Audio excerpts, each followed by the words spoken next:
Raider Nation, what's going on? It's Mitchell Renz here, host of the Raider Sports. Still, honestly, pretty ticked off about how the hell that game went last night. What we're going to do here on today's show is going to be the same thing we do every Monday going forward. The day after a Raiders game, it is either going to be Victory Monday, a lot of smiles, and I'll say this, I like Victory Monday a lot more than I like whatever the hell I'm feeling right now. But I'll tell you this, we're going to go through and we're going to talk about the Raiders and Commanders game because I do think there is a lot of things that still need to be discussed about this game. I know that it wasn't only an offensive line issue. I know that the entire offense was bad.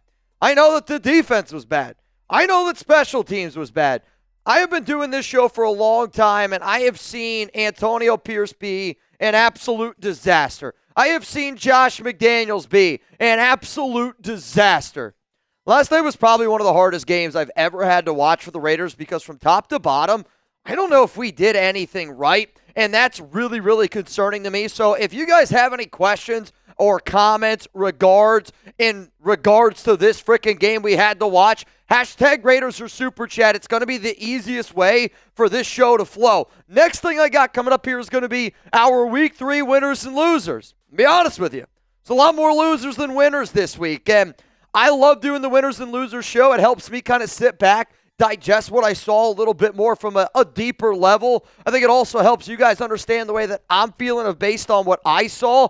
I also know this, there is still not all the information out there on this game. There's still more tape that I got to watch. There's still going to be more advanced analytics that I'm going to look at. But my reaction is going to be in here of who I thought played well and who I thought really honestly stunk to bed. Next segment we got coming up here on today's show is going to be the storylines heading in to Week 4, because for the Raiders and for all NFL teams, you have to play this balancing act of we have to learn from our mistakes.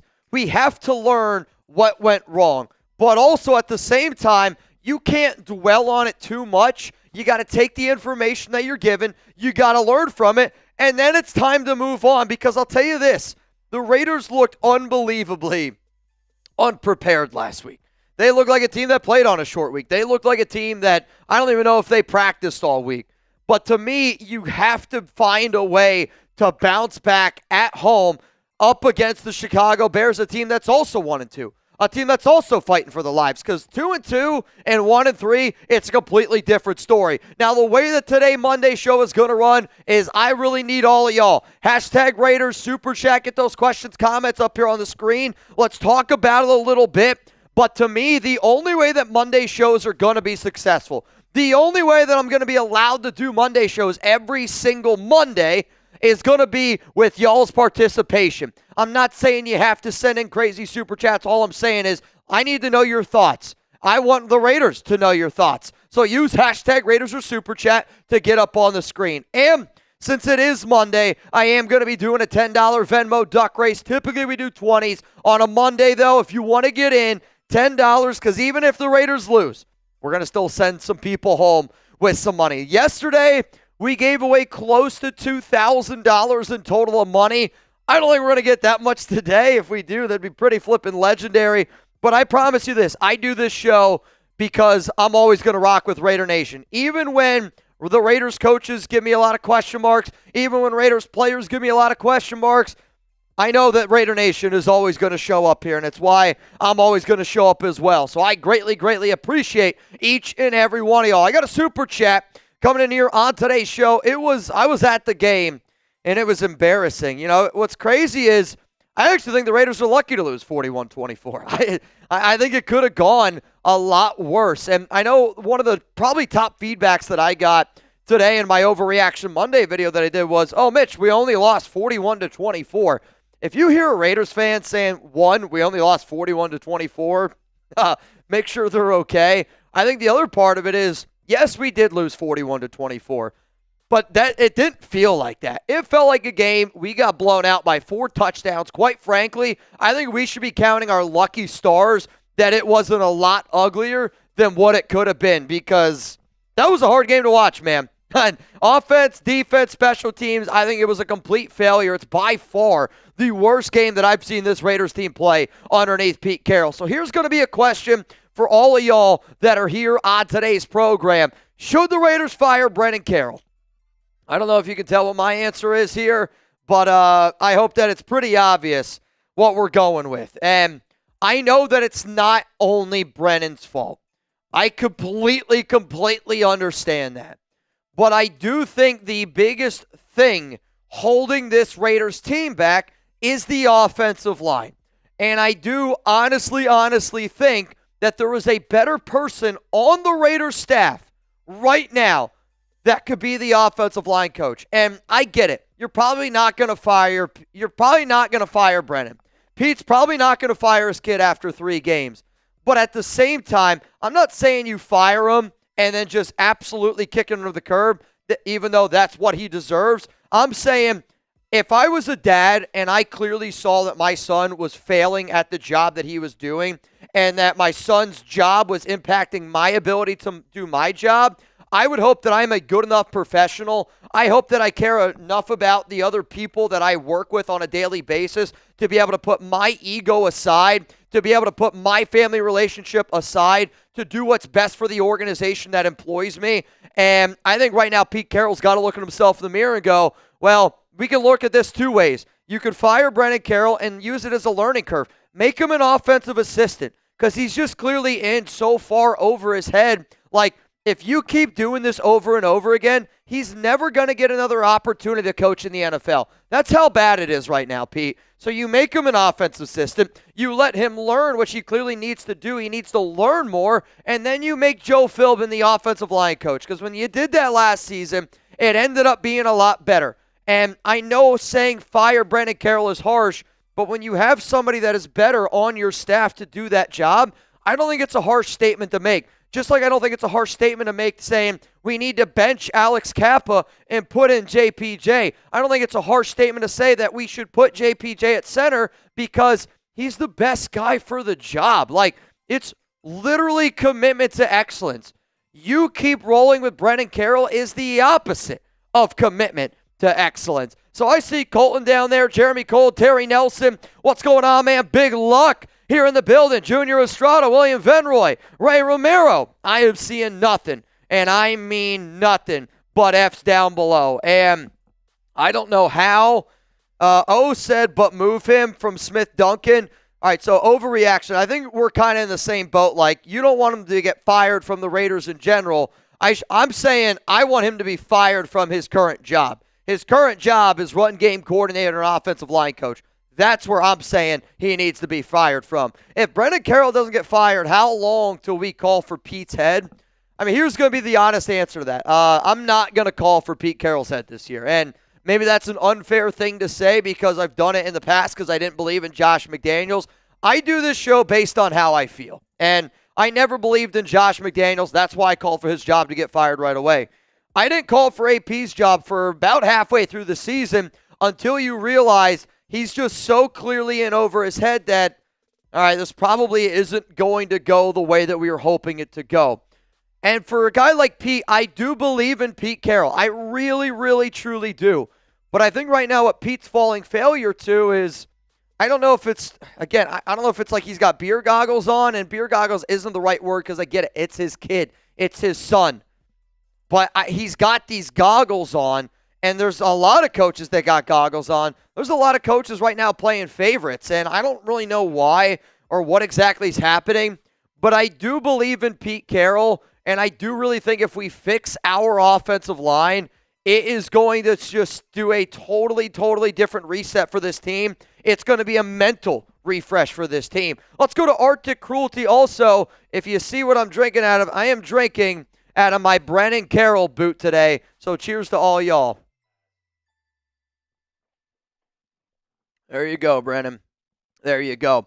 Arctic, that was my first NFL game left in disbelief that we actually lost. How bad our offensive line was. Raider Nation was there, loud to be left disappointed. And, you know, I said it yesterday. There was so many Raider fans yesterday being like, I'm never going to a game again. And I was like, the never word is a strong word. I can't blame people for going, I'm not going to a Raiders game if that's the offensive line that they put out there, because I'll tell you this, I wouldn't spend my money to go to a Raiders game if that's the offensive line they're going to put out there, because I hate to break it to you, it's not going to be a fun game for you. And you can just tell that you have talented pieces. Brock Bowers is talented, though. Why he only got 4 targets, I don't care if he's not 100% healthy. He's got to get more targets. Jacoby Myers, Ashton Genty, we are pissing away, honestly, really talented players for the simple fact of we just can't block, we can't protect, we can't pass protect, we can't run protect. I mean, it's all around very, very, very hard to watch right now. Got another super chat coming in here. After this one, I'll tell you what our deals here on today's program. And I do want to apologize. My voice is still, it's hurting a little bit. Again, we did a lot of screaming yesterday. We did a lot of hooting and hollering. I also know that nobody is live more than me on the entire planet in regards to the Raiders. We were completely unprepared. I can't believe how unprepared we were. And maybe that's one of the most frustrating parts of this game, because I think a lot of us thought, all right, this has got to be a statement game. It's got to be a statement game. Like, this is the game where we're going to learn a lot about what type of team we have. And I learned this. We're a not coached well team. Like, again, I can sit up here and say I believe in Pete Carroll, and I believe in Patrick Graham, and I believe in Chip Kelly. But at the exact same time, I can sit up here and go, I don't know if our coaches know our players well. I don't know if our coaches are getting our players prepared. Like, we could say we're doing all the right things, but my eyeballs told me something yesterday. Like, we were so unprepared, making bonehead mistakes. Like, I am so disappointed in what I saw yesterday. I feel bad for Geno and Genty. I don't see why we are still almost exclusively passing on first down. Overall, such a frustrating game to watch. What's frustrating is I don't know if it's all that difficult to correct.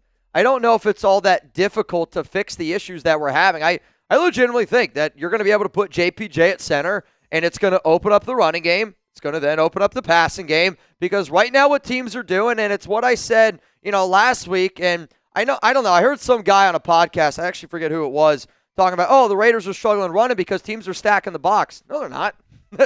They're not. They are literally putting 4 guys on the defensive line, and they're going, our 4 are going to be able to beat your 5 and sometimes 6. They drop 7 back into coverage. Chip's trying to throw the ball down the field, but we can't throw the ball down the field because our offensive line can't block, and teams are pinning their ears back, and they're playing us the way that they want to play us because they know that you can't run the ball even in perfect running situations. I mean, it's just like, I don't know, man. I literally am at such a loss of words right now for this team. It's just, I am so sick to my stomach about yesterday's game. But you know what? I told myself this. I'm going to have some fun today. I told myself that I'm going to do my best to put some smiles on not only y'all's faces, but honestly, man, put a smile on my face. So today's deals are going to be this. If you send in a $5 super chat, you are entered in for our Ashton Genty helmet raffle, which, crazy enough, we're going to be giving that away next week. If you want to get in the duck race, opportunity to win some money, it's a $10 Venmo at Mitchell Renz 365. If you also want the Raiders to fire Brennan Carroll, I'm going to count it as a bang. I'm also going to tweet it out. So let's play a game here. Let's say, I don't know, Kane Michael B., the MVP of yesterday's show, said $100 super chat, okay? You throw in a $100 super chat, I'm going to put your name in a tweet, and I'm going to at the Raiders, and I'm going to say, Kane Michael B. at the Raiders wants them to fire Brennan Carroll. That's going to be my tweet. If we get 5 people to do it, it's just going to be one after another, after another, after another, after another. Because I know that the message is clear. The Raider fans are sick and tired of being sick and tired. And Raiders fans are sick and tired of feeling like, I feel like I know more than this coaching staff. And it's such an asinine thing to say because I know I'm not a coach and I know I'm not there. But I also think it's an asinine thing for you to not play your best players. And to, Pete mentioned something yesterday where he goes, we started Alex Kappa because of continuity and JPJ on a short week. And if we're talking about continuity, we had an offensive line last season that was 7th best in run blocking, 7th best in pass blocking, and 16th best in run blocking once Joe Philbin took over. That offensive line was Colton Miller, Jordan Meredith, At center was JPJ. Right guard was Dylan Parham. Right tackle was DJ Glaze. So if we're talking about continuity, this would be the offensive line I would go with. And it's because it's the offensive line that worked all of last season. Like, we didn't make any changes. There were no changes made to this offensive line besides we brought in a new offensive line coach. We brought a better quarterback in. We got an upgrade at the running back position. And you're telling me now that our offensive line looks worse and you're starting Alex Kappa because of continuity. I mean, our words have to back up, like, reasonality. Like, it's just got to back up common sense because, Pete, I'm looking at you right now, and if that's your argument, I think your other argument then should be sit down with Brennan Carroll and go, well, if we're trying to keep continuity, why are we changing what worked last season? You know, like, and again, it wasn't a sexy offensive line last season by any stretch, but it was light years better than what you're seeing right now. Like, I do subscribe to the idea, if it's not broken, don't fix it. The Raiders' offensive line last season wasn't broken. And Brennan Carroll, I think it's more of an ego trip thing, goes, oh, well, I want this offensive line to have my stamp on it. So I'm going to do something that nobody thought made sense. I'm going to put Jordan Meredith at center, and I'm going to put JPJ at guard. I have a hard time understanding and believing that our coaching staff knows this team when they make decisions like the decisions that they are making. So today, I want to be very clear. I want the Raiders to fire Brennan Carroll, and I want them to make Joe Philbin the offensive line coach. I want the Raiders to start JPJ at center. And I know that it's unlikely that Brennan gets fired. And maybe fired isn't the right word. But I do think that you have to fire him from his current job and give him a new job title, which I think could simply be offensive assistant. Because what's happening right now is Brennan Carroll is never going to get another opportunity in the NFL with how bad this offensive line looks. And if Pete cares about his son's future, I think he would have that hard conversation and go, you're just not ready. And I hope that Pete Carroll would put the best for the Raiders and put his players and other coaches ahead of his own son. And that's a really difficult thing for any person to ask another human being to do. But all I'm asking you to do, Pete, is to do your job. Let's go to guts.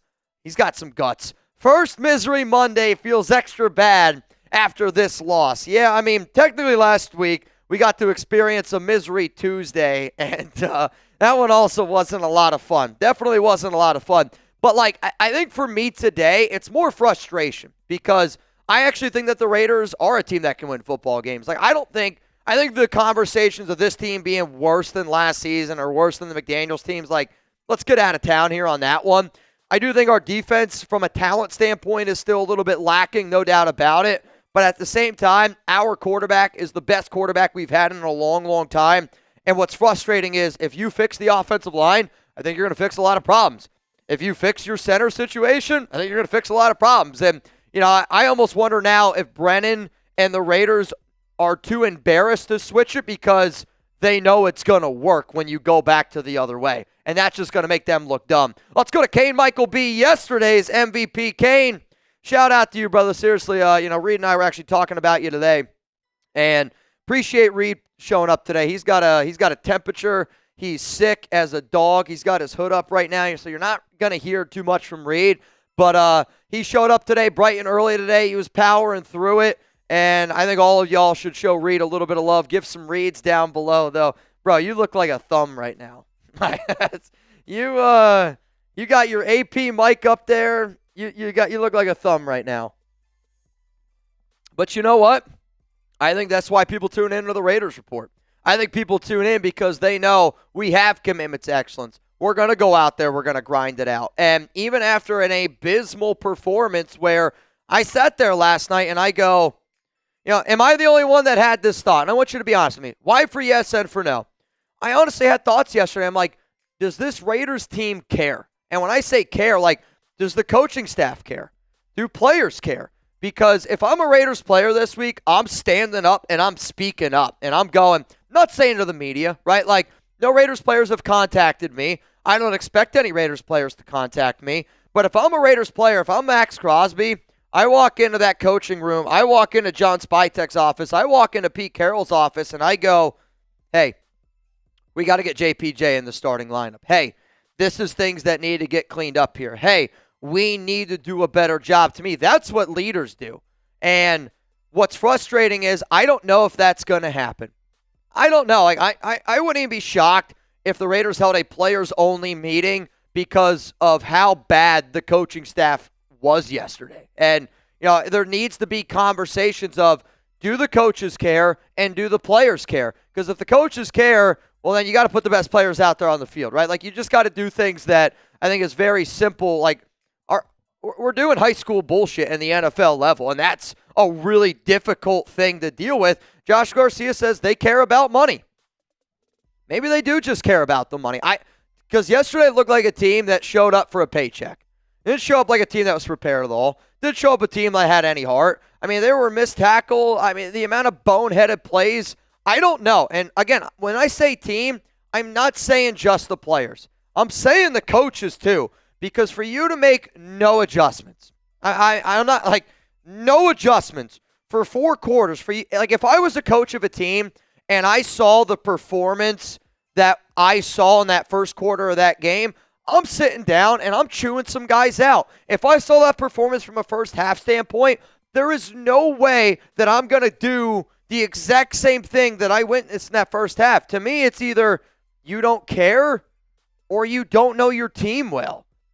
And I don't know how else to explain it besides that. And if the Raiders are just saying, oh, well, we want to stick with our guys, create more continuity, well, you're not doing that because you guys are the reason why there is no continuity. Because we've been moving around our offensive line all offseason. We've been trying to do the Alex Kappa experiment. We've been trying to do the Jordan Meredith experiment. It's just your experiments are failing, and you're not man enough to realize that your experiments have failed, and they are failing. And it's not just a minor fail. It is an absolute, complete disaster. So I'm asking for the leaders of that Raiders team, from top to bottom, this is a week to stand up. And if we don't got any leaders, I'm more than happy to be a leader of this team. What were you going to say, Reed? I was going to say, I think if they don't care or if they're trying to make these experiments and like all this stuff, that's fine. If you're trying to like move around stuff and try different things, how about think about the fans, be like, maybe we'll lower our prices then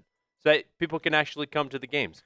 So It's like, if you're going to be bad and you know you're going to be bad, but you don't care about the fans enough to lower prices and help, like, and the problem is, though, this is a team that's not planning to be bad, right? Like, the reason why, healthy scratches of J.J. Pegues, Tonka Hemingway, Caleb Rogers, Charles Grant is because they believe that those players are developmental picks. They believe that they have enough players on this roster to win right now. So if they think that they have enough pieces to win right now, but the pieces that you're putting out there aren't good enough to win right now, I'm concerned. I'm concerned that we're not going to win right now, and if our coaching staff doesn't know the players that we have, that they're also not going to be able to coach them for the future. Like, does anybody here have any confidence at all for Brennan Carroll to develop the 2 offensive linemen that we drafted in the 3rd round, and Caleb Rogers and Charles Grant? Like, I don't know how you answer yes to that. And, to me, I'm not saying fire Brennan Carroll only because of the 3-game sample size. I'm saying you got to move on from Brennan Carroll because of the plan that you, Pete Carroll, have put in place. Like, we're trying to compete right now, but we're also trying to compete in the future. And this is somebody that is showing me doesn't know his current roster, has seen players regress, like, massively. I mean, Jordan Meredith, JPJ, DJ Glaze, I don't know if I already said Dylan Parham, they have all gotten worse, y'all. Like, they have gotten worse. So I don't know what the plan is, and I don't know what the experiments are because, these are all numbers that I was talking about on the show that I put out earlier today. Like, JPJ is a better center than he is a guard. Jordan Meredith is a better guard than he is center. And when you see, it's not just one player regress. It is the entire line. And, Colton Miller is the one that I know that I can rely on. Colton Miller is the one that we can stand by. but it also took us until August to get that deal done. I mean, can you imagine what this offensive line would look like if it wasn't Colt Miller playing left tackle? I can't imagine it, Like, I literally can't imagine how it would be. So I just hope that this coaching staff realizes that their experiments are not working. And I'm not asking for a lot. I'm just asking these coaches to act like grown men. I am asking our coaching staff to act like grown men. I'm asking people because in life you got to take risks. Life is about experimenting. But life is also about learning from your mistakes, being man enough to admit that you made a mistake, and figuring out solutions to try to change them. Because right now, I got a coaching staff that's not looking for solutions. They're okay just doing the same thing over and over and over and over again because their egos are too big. I mean, what I'm saying right now reminds me so similar of the Josh McDaniels conversations of McDaniels didn't want to win.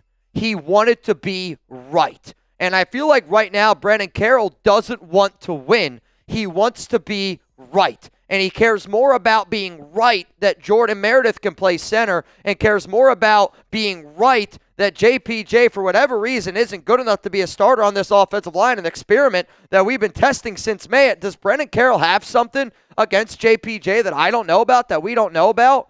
Like, to me, these are the things that are going through my mind because what you're doing just doesn't make sense, man. Like, it just doesn't make sense at all. Even with position-wise, yep. If he's not going to play center, just put him on the line. If he's the second best offensive lineman, do you guys put agree, him on there. Do you guys agree with the statement that JPJ is the second best offensive lineman on our team? Do you think he's better than Dylan Parham, better than Jordan Meredith, better than Alex Kappa, better than DJ Glaze? I don't even think it's a question. Again, that's my personal opinion. So, to me, not only are you not starting him at the position that's going to help this team be the best it can be, you're on so much of an ego trip right now that you're not even playing him as a starter. And if anybody out there is like, oh, Mitch, it's a short week, they didn't want to put JPJ out there, then why is he playing special teams?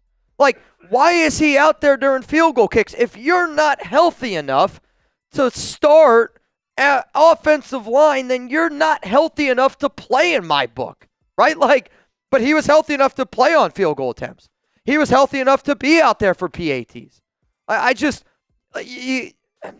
don't know, man. I don't know. I'm at a loss for words. This Bears game is my first game at Allegiant Stadium with my dad. We got good seats in a nice hotel, but it feels like I'm wasting my money to see them. Now, again, I don't want to know what you spent. If I had to guess, though, you're saying nice hotel, nice tickets. I don't know if you live in Vegas or not. Let's say your flights. I'm going to say that whole weekend for you is probably going to be, for you and your dad, it's probably going to be around $4,000. Good seats to me in my mind at Raiders games are, I don't know what, $700 a pop, and that's even I would say kind of the minimum of what you're going to pay for good seats. So that's $1,400. Then you got to eat, you got to drink. Good hotel in my mind is probably about $500 a night. Reed said it earlier, it's not just about the game. It's about everything else that encompasses when you go watch this team play. And if we're going to be this bad on the field, let's lower the ticket prices. Let's figure out ways to make it more affordable to go to Las Vegas. And I know Las Vegas is a fun time, but also at the same time, I've been out there. It's so expensive right now. It's hard to have a good time, which is why I think more and more people are watching the Raiders Report, which is one of the reasons why I think you're going to see less and less Raiders fans go to that game. I hope that you have an unbelievable experience. I really do. But I wouldn't be shocked if there are more Bears fans at Allegiant Stadium than Raiders fans. I don't know if I'd be shocked at all, quite frankly. Let's go to Rebel, Montana. At least we didn't get Russ or 0-3 New York teams. Yeah, there's definitely other teams that are down worse than us. And you're not wrong in saying that, right?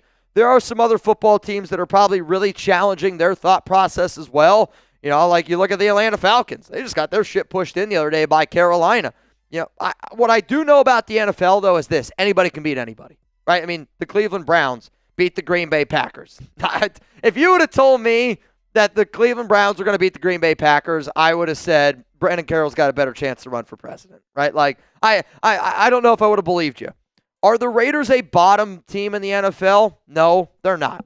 They're not. Are they good right now? Also, no. But what I am seeing right now, from my experience, just looking across the NFL, there is a clear distinction of teams that value the trenches. There is a clear distinction of teams that said, hey, I am going to invest in my defensive line. Hey, I'm going to invest in my offensive line. Those teams are winning football games. And then you look at the other slate of teams, the teams like the Houston Texans that have tons of talent on that team. But they can't block anybody. They can't win because nobody can block anyone. The Raiders, we have talent.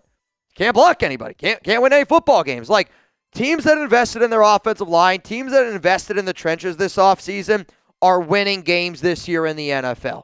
Teams that did not value the trenches are simply losing games in the NFL.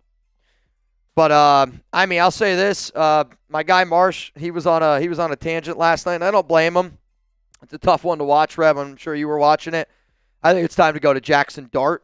I don't know if they're going to have the stones to do it, but the way that Russell Wilson finished that game last night, I mean, you at least got to give your team a shot to catch a ball, throwing the ball essentially into the end zone. That's tough, man. Where has Kuntz and Max been this season so far? I mean, first off, let's be easy on Max, and that's even coming from me. I've been pretty critical of Max this year. He was one of my losers last week, not because I thought he played bad. It's just because I expect more out of Max Crosby. But I will say this. I went back and I watched even more tape from that first game, and I watched tape from the second game on Max. Not today, but last week. And Max should have 3 sacks this season. I mean, there was a sack that they gave to Jonah, and it should have gone to Max. Also, that should have been a strip sack fumble against Drake May. I'm guessing the team was just like, the refs were like, we're trying to get out of here. I think Max is the only reason why we are generating any pressures at all. And I thought he played well again yesterday. The problem is he's being double-teamed and triple-teamed, and it's because nobody else can win. Like, for Malcolm Kuntz, that's a name that we got to bring up because he's just such a non-factor right now. I don't know what Malcolm is doing. And the most frustrating play yesterday was the play near the end of the game, right? Or end of the first half. Raiders, they tie it up. It's 10-10. There's like 4:20 left to go, something like that. And we know that we get ball to start the second half. Then they give up a 60-yard touchdown run to Jeremy McNichols, which that was missed tackle after missed tackle after missed tackle after missed tackle. But they're running towards Malcolm's side. They're running towards the left side because they don't want to run towards Max's side. No, Max did miss a tackle on that play. The play, though, that makes me want to rip my eyeballs out is Malcolm does almost everything right and then gets a face mask. They get 15 yards, and then they are able to go out there and they're able to kick a field goal, make it a 20-10 game. I don't know what's going on with Malcolm. He's clearly not. He's either A, not 100% healthy, B, just not confident in himself, because the Malcolm Kuntz I'm watching right now is the Malcolm Kuntz that I saw when he was coached by Josh McDaniels. Somebody that just looked lost. Somebody that has no idea what's going on. And I know it's not a Rob Leonard problem. I know it's not. I know it's a Malcolm Kuntz problem. And the tape says it. My eyeballs say it. Malcolm Kuntz is not good right now. Dylan, Spytek should step in and move Brennan Carroll. He's top dog. Pete obviously isn't doing it. GM is responsible as well. I hold both Pete and Spytek accountable. Yeah, I mean, I'm not going to lie to you. I have said on this show multiple times that I believe the way that I would build a football team is based on the way John Spytek would build a football team. And this team that we have right now, it's not an identity of a John Spytek football team. It's just not. I mean, the trenches are pathetic on both sides of the football. Like, yes, our defense was really bad yesterday. Yes, we gave up a lot of big plays, but we're also not getting any pass rush. I mean, I can throw in the pockets that Marcus Mariota was throwing in yesterday. I mean, he had all day to throw. He had time to sit back, look at his first read, second read, third read, pull out a book, read that a little bit, and then find a target down the field. Like, you're not going to win games when a quarterback has all that time to throw. And, if Spytek's got to be the one that says something, if he's got to be the one that steps up, because he's got the longer-term contract. Like, to me, John's got to be able to sit back and go, well, I'm trying to be part of the plan, after Pete leaves. I'm sure they, have probably joking conversations that Pete's never going to leave, but Pete's 74 years old. And if you're SpyTech, you got to start making actions, because right now, if we're also talking about the draft, free agency, you had money to fix your offensive line. You neglected not to do it. That's stubbornness on your part. You had opportunities in the draft to address your offensive line. You neglected not to do it. And if we're talking about the draft, to me, I'm never going to sway one way or another. If I think something, I'm going to tell you, right? If I feel a certain way, I'm going to tell you about it. And John Spytek right now was brought in to help this team win for the long term, was brought in to be able to build a culture that starts winning in the draft. Look at the players that we drafted and how little of impact they're making this season. Ashton Jeanty is a non-factor because this team decided that it's not important enough to invest in the trenches. Jack Besh barely gets any playing time, and I'm not saying that's only, the Raiders' problem. I think it's also a Jack Besh needs to develop standpoint, but he's a developmental piece.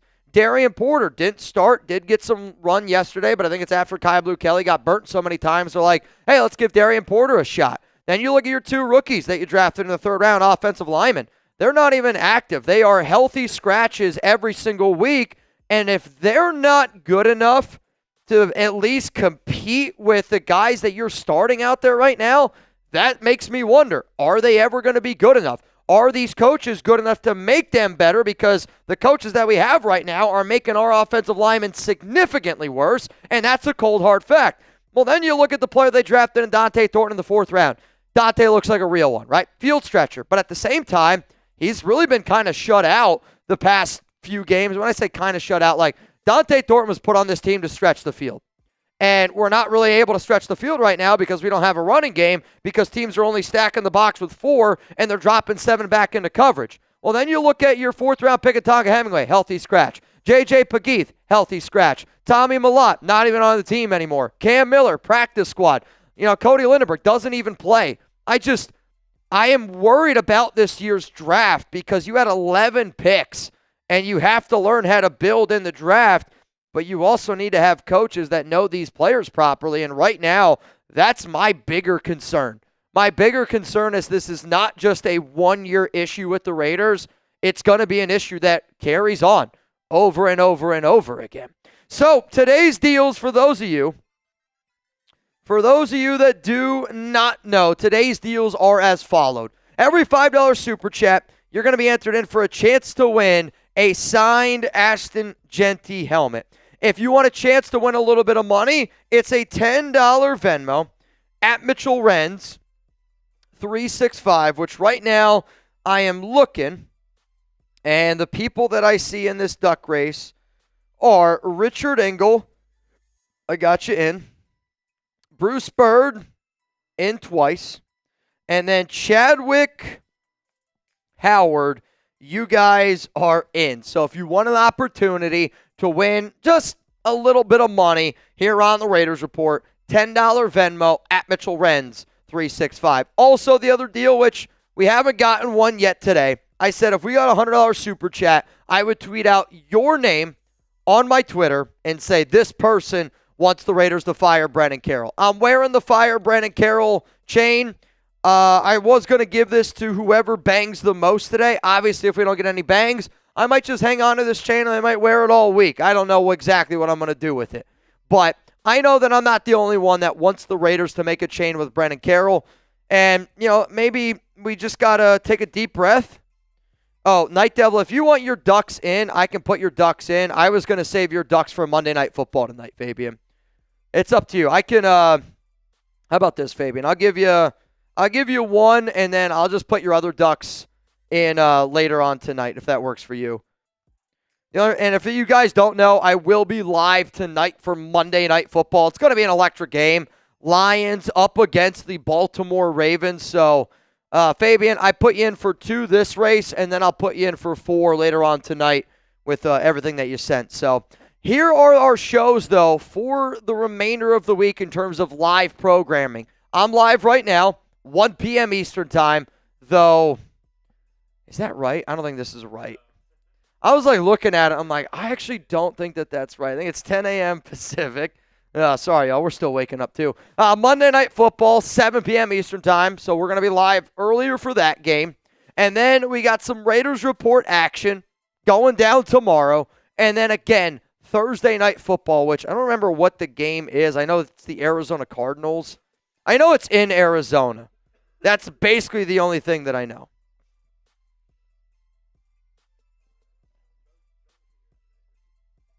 Chugs will be here for Monday Night Football. It's just I can't make somebody work all day. So essentially, Reed's working with me in the morning. Chugs is working with me later on tonight. So, but Chugs also has to do some other shows, and his wife's birthday this past weekend is why he was gone last week. So he was celebrating some birthdays. So celebrating some birthdays. All right. I want to get into one more super chat here, and then I'm going to get into my first segment coming up, which is going to be winners and losers from week 3. Chip is to blame as well. Completely agree. I completely agree. Like, to me, communication is key, and I just don't think that Chip Kelly and Brennan Carroll are communicating at nearly a high enough level, and I think when you see again, for anybody, I want people to go watch the show that I did this morning because there's a lot of advanced numbers in there that just prove that our coaches aren't communicating. And, you got Brennan Carroll on the sideline. You got Chip Kelly up in the stands. And to me, I don't understand where the lack of communication is coming from. But I also don't really understand what Chip is doing at times. Like, to me, the pistol... Do we have to get rid of the pistol look? Because I don't think our offense works all that well out of the pistol. Do we have to, switch it up from our offensive line? Do we have to create better play calls? I don't necessarily know what to say. I don't necessarily know what to say. And that's maybe right now one of the most frustrating things that we're dealing with. Oh, Kel. Kel's an OG, man. Kel's been around for a very, very long time on this show. I know he has been. But honestly, that's what the Raiders did yesterday. The Raiders were straight up sleepwalking. Sorry, I'm trying to click on something here, and I'm obviously not good at doing 2 birds in 1 stone. Yeah, 2 birds, 1 stone is something that clearly I'm just not very good at. I'm looking right now at some of these grades. And, oh, my goodness, some of these grades for the Raiders are, they're not very good, man. They are not. Alex Kappa had a 24.5 pass blocking grade. That's hard to do. That's hard to do. Hard to do. All right, y'all, so our first segment coming up here is going to be the biggest winners and losers from the Raiders Week 3 game up against the Washington Commanders. If you're frustrated, I hear you loud and clear. But always remember, there's ways that you can help this show grow. If you hit that like button, it's going to help us out a lot. If you comment down below, it's going to help us out a lot. If you subscribe to this program because you've never subscribed before, that is going to help us out a lot. I do have a few more people getting in this duck race here. Michael Houston, I see you. And then Justine Gonzalez, I see you. Right now, it's a $10 Venmo. You'd have the opportunity to go home with $45 here at the end of today's show. Reed, you ready to rock? Reed's ready to rock. I got my Brennan Carroll beer here. Not beer. I mean, it's clearly water. But at some point, we might have to chug some beers out of that thing. At some point. I wonder if I could. I wonder if... I was going to say, I almost wonder if we just, got a picture of Brennan Carroll and just put it right there. I think we could do it. I can figure out a way. All right, y'all. Coming up, let's talk about the Raiders' biggest winners and losers from their week. Oh, wait. Dylan Anderson. No, you're good, Dylan. I see your super chat. I will get to that one after this first show. Same with Micah. Yeah, Micah and Dylan. I will get to all the super chats after this show. Okay? Sound good? You ready? Y'all ready? Coming up. Here we go. Raider Nation, what's going on? It's Mitchell Renz here, host of the Raiders Report. And coming up on today's program, we're going to be looking at the Silver and Black's biggest winners, not many, and losers from their 41-24 loss to the Washington Commanders and Week 3 action. Now, I use a term that is known as a real one.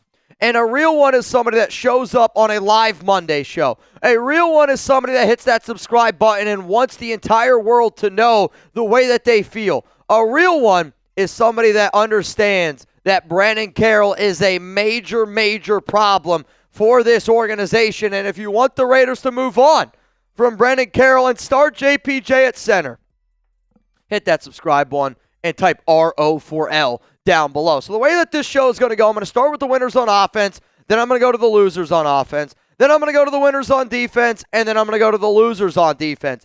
Typically, I like to give out 5 winners and 5 losers. Today, though, it was just going to be a lot less winners, and it's just because of how bad we were yesterday. I am going to put Ashton Jeanty as a winner on this list, and I say that because I think he silenced a lot of the critics in last night's game. People that are going, oh, he's a bust, oh, he doesn't have the explosive burst, oh, he doesn't have the it factor.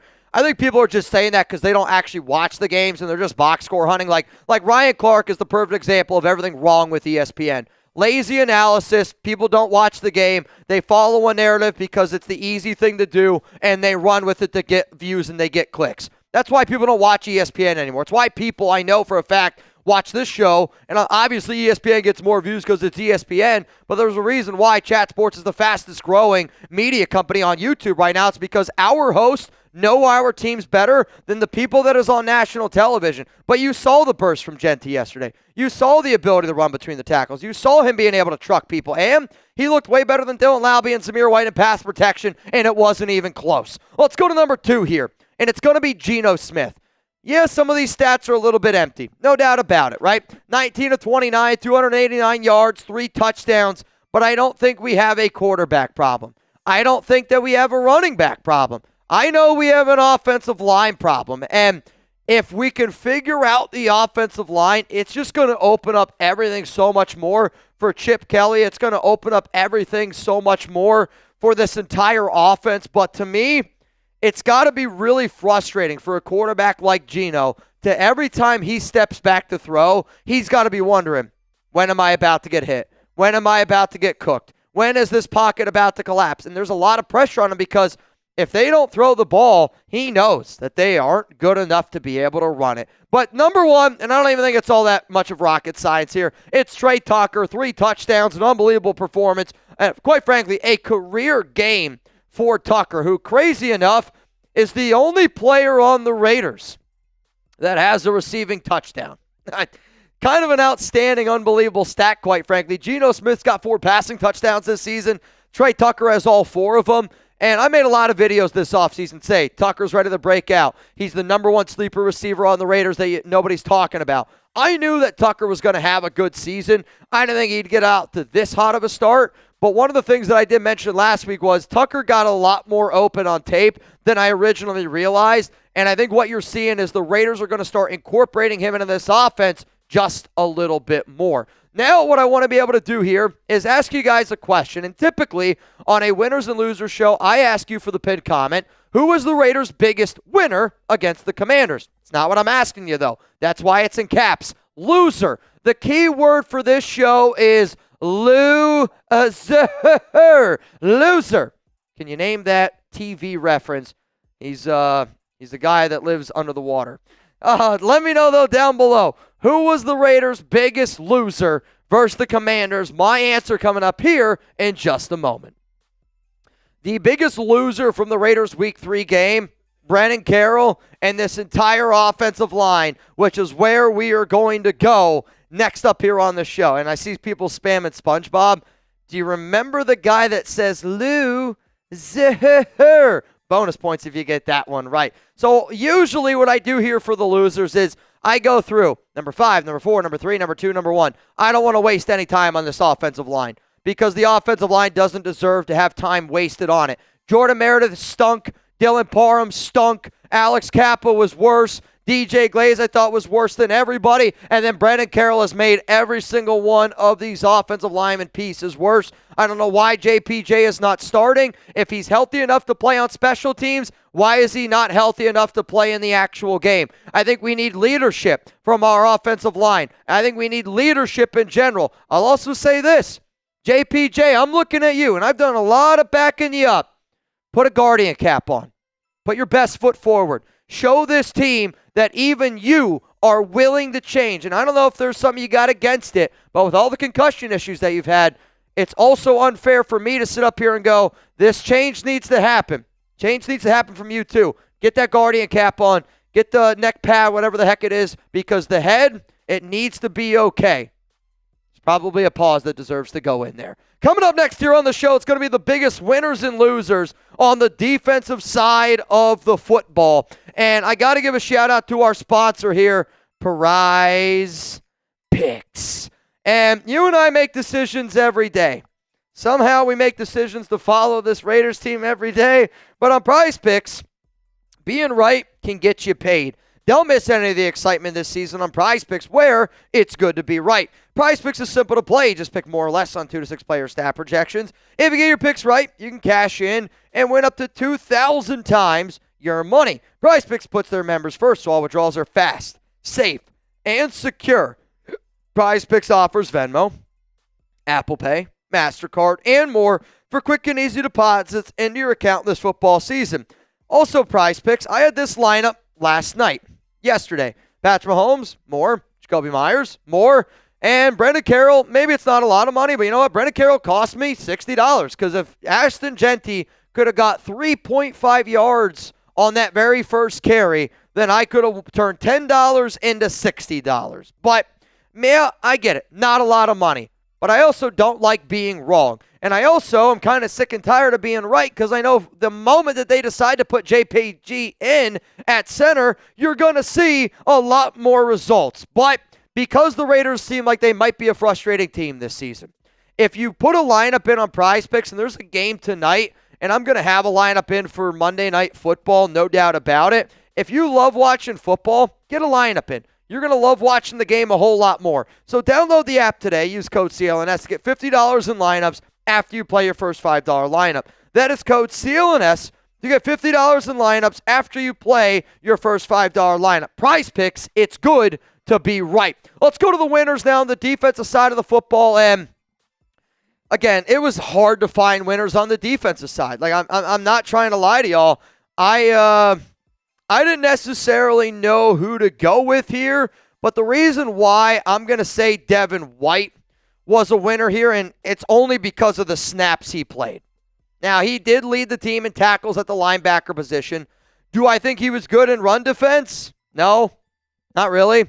Do I think he was really good in tackling?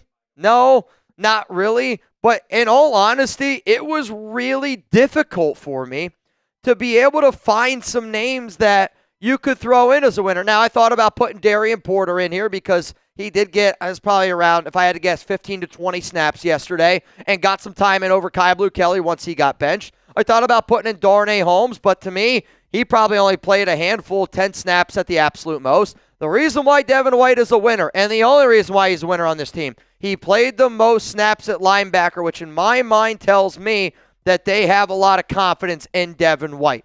In no way am I saying that he played a good game. Let's go to number 2 here. It's going to be Thomas Booker. And to me, Booker just continuously shows that he is the best defensive tackle on this roster. My problem is only 35 snaps.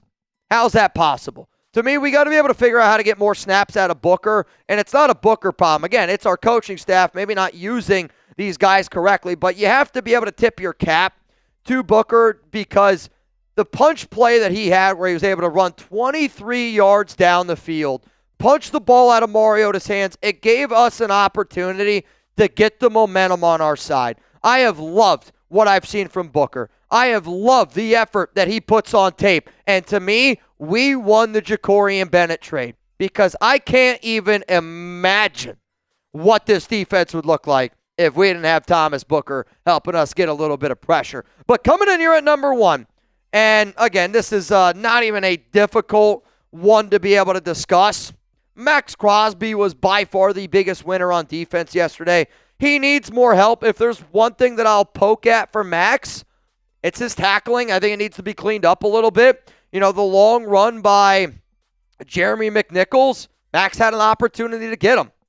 And for a guy like Max Crosby, it's unacceptable. But I also think we got to be able to realize what Max is doing, because what Ashton Jeanty is trying to accomplish behind this Raiders run-blocking offensive line, it kind of makes me feel like the same thing that Max is trying to accomplish on the defensive side, where if it's not 98 and Thomas Booker, I don't know who's going to get pressure on the quarterback. It ain't going to be Malcolm Kuntz, I'll tell you that right now. So Max is trying to win with double teams, triple teams coming against him. The one play he had yesterday where he timed it perfectly, got right into the backfield, and he sacked and made the running back stop at the exact same play. He is the most dynamic player on our defense. He's playing a lot of snaps, no doubt about it. 58 yesterday, tied for the tied for the team high. He is the best player on our defense, and to me, he was the number one reason why I have hope on that defensive side of the football. Coming up next here, though, we're going to talk about some of the losers, and unfortunately, there are a lot of losers that need to be discussed. One person who was not a loser and one person that really made yesterday's show a lot of fun. Huge shout out to Kane Michael B for being a legend in our Week 3 game day. We are going to be the number one most watched Raiders show on the planet for Raiders game day. If you can't actually make it to a game, here's where you should be. But I also know it wasn't only Kane doing a lot of crazy shit yesterday. Oh, Horse and his beer showed up. Big mother effing Bill showed up. My brother 93 Nabman. Venthrak was here in the building. Ryan McDonald tried to get rowdy. Refined Zeus was dropping bangs on Venmo. Common Raider, the Night Devil. And then, I can't see who that name is. It might be Husker. I'm not 100% sure. Who? Cal Hippie. See, my problem is I know y'all by your regular names, not by your @ names. So I know that a lot of people yesterday did a lot of amazing stuff.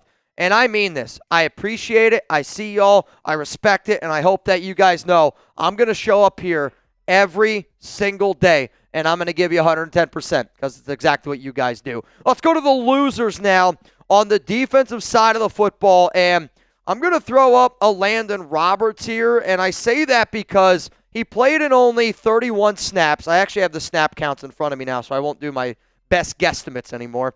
31 snaps. He had a run defense tackling grade of 31.7. The reason why Landon Roberts was brought to this team was for his tackling, for our ability to be able to stop the run. And when you see that we gave up over 200 rushing yards to the Washington Commanders yesterday, a game that you knew they were going to run at you, and we couldn't do anything about it, that's very frustrating.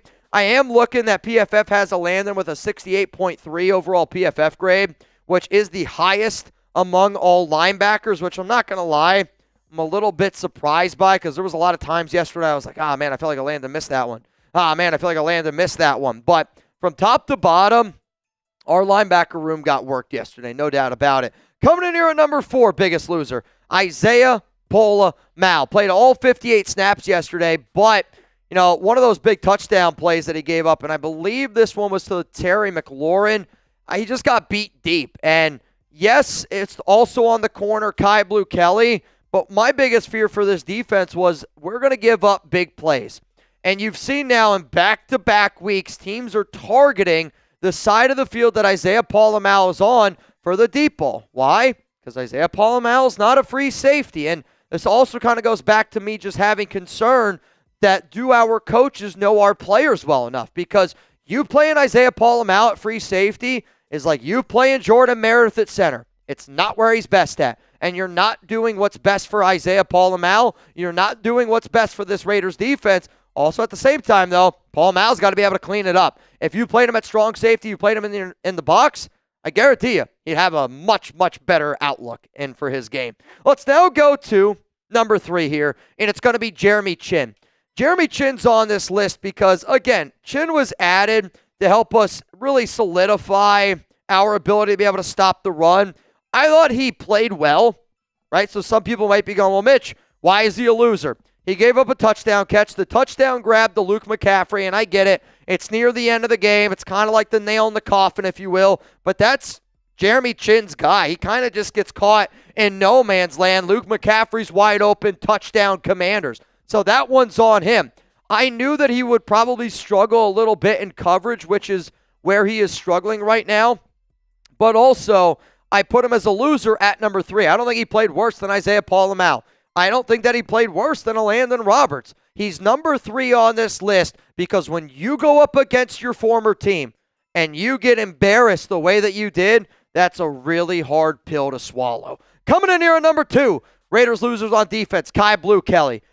This is by far his worst game as a Raider, and it's not even close. He had a 32.6 coverage grade, a 39.2 overall defensive grade. I mean, he gave up that long touchdown ball to Terry McLaurin. He was so bad that he got benched. And he got benched, and it's going to be tough matchups from time to time. I think it's also difficult to ask your corners to cover as long as they're being asked to do. It's tough for Kai Blue Kelly to go up against, Terry McLaurin. But also, like I mentioned, Kai Blue Kelly has spent time on that Commanders team. So that's really difficult for him to get benched because then Darian Porter got in. He got 16 total snaps. I don't know what that's going to mean going in next week. Are they going to go back with Kai Blue? Or are they going to roll with Darian Porter? Time's going to tell. But to me, the number 1 loser from yesterday's game, it's got to be Malcolm Koonce. And I don't know how you come up with another answer besides Malcolm Koonce. He is the lowest graded Raiders defender on PFF at 29.0, which is funny because I made this show way before the PFF grades ever came out. And a lot of times I don't do my winners and losers based on really anything that PFF puts out there. It's based on what I saw, what my gut reaction is, what are the notes that I write down on game day, because I know a lot of y'all see me typing all the time. I write down my own notes, and my number 1 note was Malcolm Koonce sucks. I mean, he just sucks. I don't know what he does. He's just out there taking up space. His effort is horrible. His ability to get after the quarterback is horrible. His ability to set the edge is horrible. And he's just not thinking. Like, the biggest play I honestly think of yesterday's game that people might not talk about is it's 17-10. The Raiders got to punt it away. They get ball back to start the half. Imagine the momentum that we could have had if it would have just been 17-10 going into half. But it's 3rd down and long. We get a stop, but instead of getting them off the field, Malcolm jumps up into the air, grabs the face mask of Marcus Mariota, and pulls him down and celebrates for a second like he got a sack, sees a flag, and he's like, oh my God, I did pull that guy's face mask. Like, it's the brain dead, just non-thinking factors that this team did yesterday over and over and over and over again that makes me wonder how well are we coached. And for Malcolm, I'm concerned for him because he looks like a player that we're paying, and again, we're paying him $12 million. He looks like a guy that I don't know if I would have given him the vet minimum. And I hate saying it because I was so fired up when we got Malcolm. He is so bad right now that you can't put him out there on the football. Like, yeah, he's got to get some reps. He played 23 total snaps yesterday. That number's got to go down. I can't believe I'm saying it. That number has to go down. Tyree Wilson needs to get more work. We need to figure out ways to generate more pressure. I don't know if there's a free agent out there we could sign, but this defense and its inability to get pressure on the quarterback, it's going to become a real issue because we're not only losing in the trenches on offense, we're losing in the trenches on defense too. So I got to know from all y'all, this is winners and losers. Who was the Raiders' biggest winner versus the Washington Commanders? And it's not going to be an easy one for some people. I think it's going to be an easy one for some people because I already know how it's going to go. There's going to be, well, when we play this bad, nobody's a winner. But I do think that there is one player in particular that showed up, showed out, and his name is Trey Tucker. 3 touchdowns.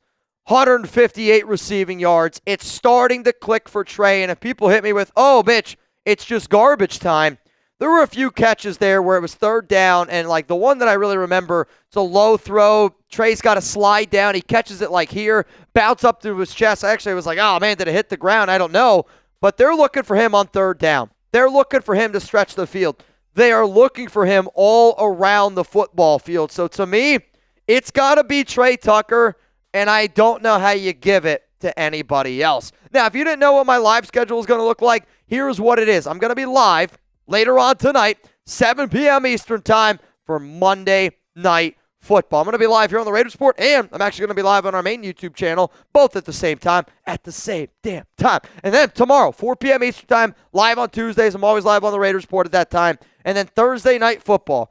If this is what this season's going to look like, I hope and I encourage all of y'all to pull up for Thursday Night Football, because at least there we can have some fun. All right, let's go through some super chats here on the program. Also, I'm going to tie my shoe, so if you see a lot of leg, I apologize. I know, it's a lot of leg. You can see where I tore my ACL. Technically, that one's, or no, I think this is my ACL, and I think this back here, that scar, that's the meniscus. My knee is dog doo-doo.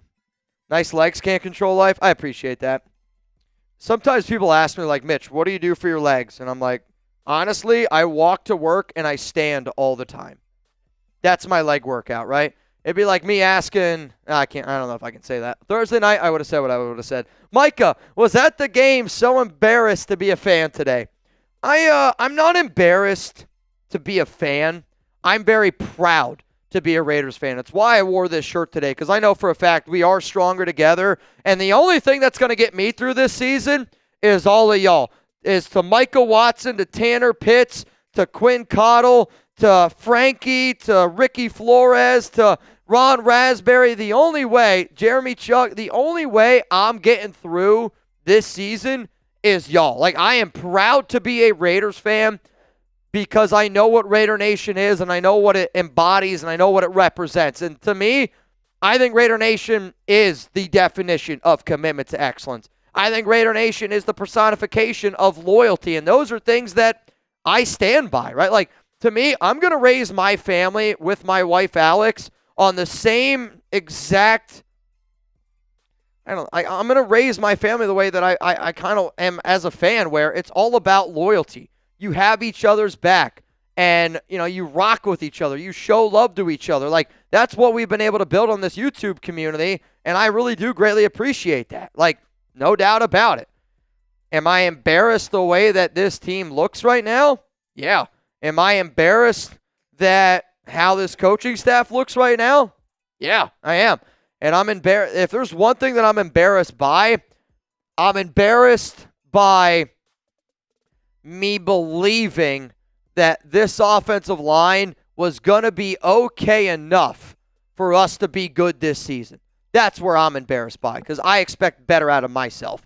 What up, Dylan? What will it take for them to change the O-line? Further reminder here, if you guys want to get your questions, comments on the show, Mondays are all going to be about y'all, okay?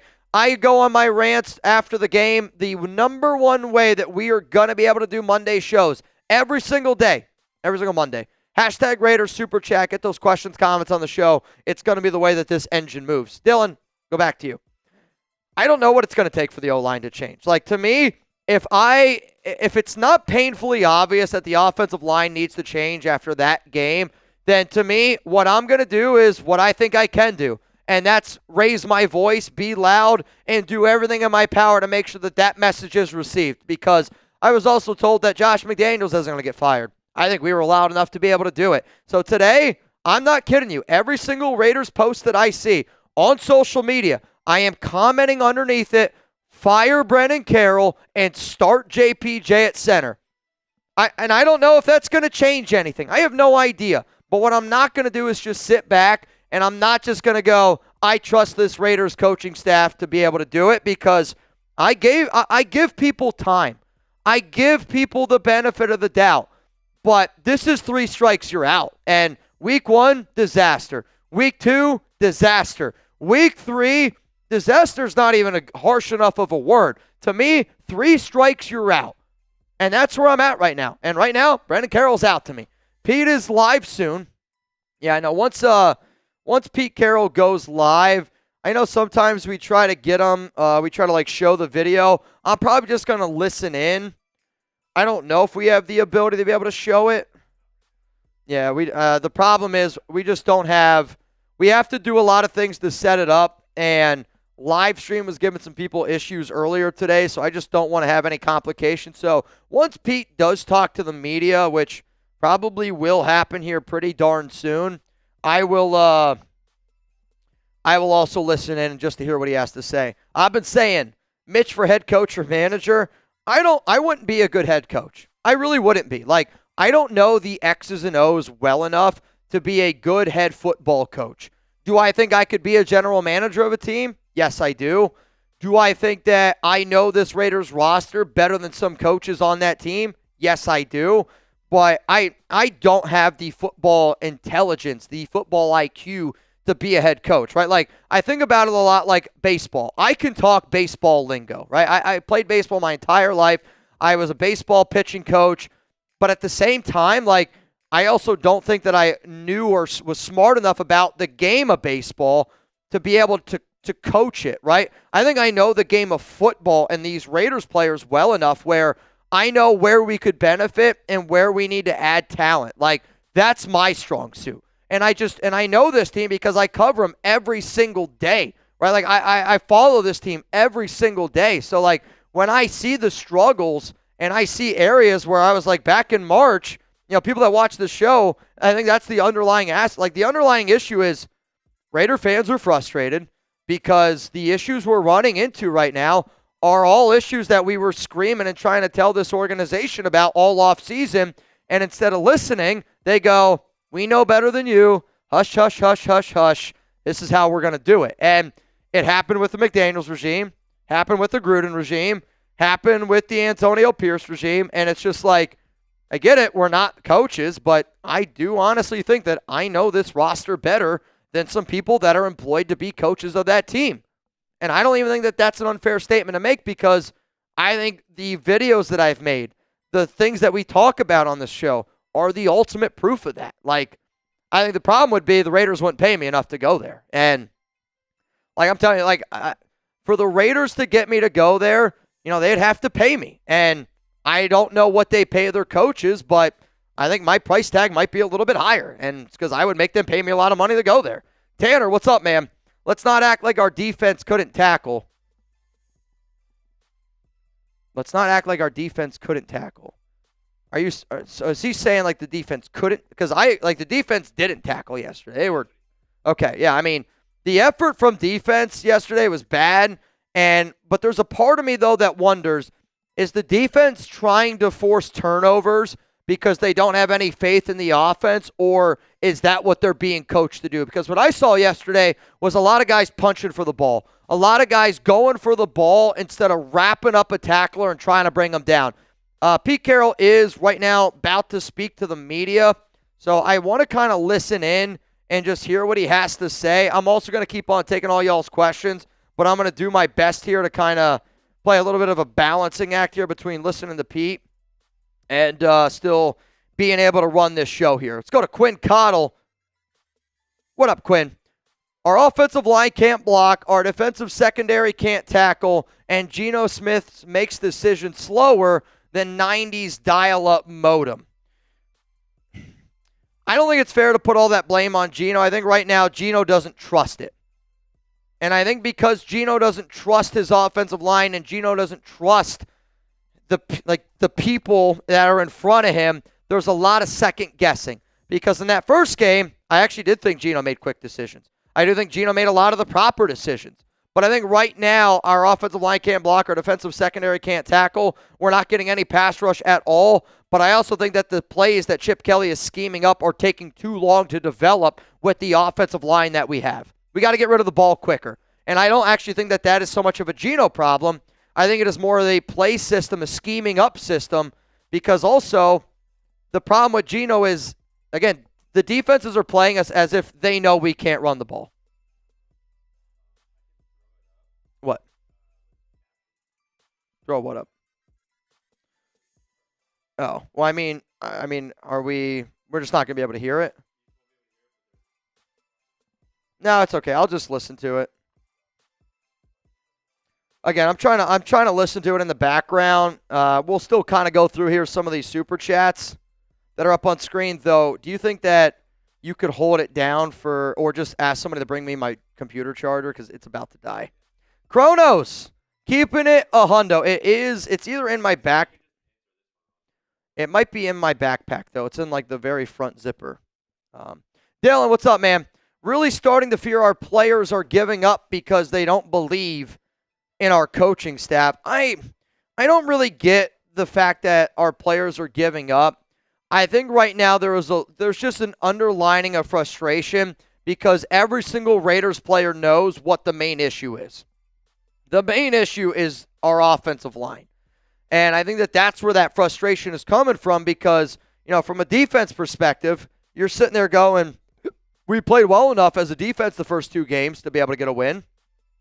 And we only were able to win one of those games. The third game, I think it's just a total lack of just everybody. And I don't know if they were sleepwalking because they thought they were going to be able to win this game easily because they didn't have Jaden Daniels.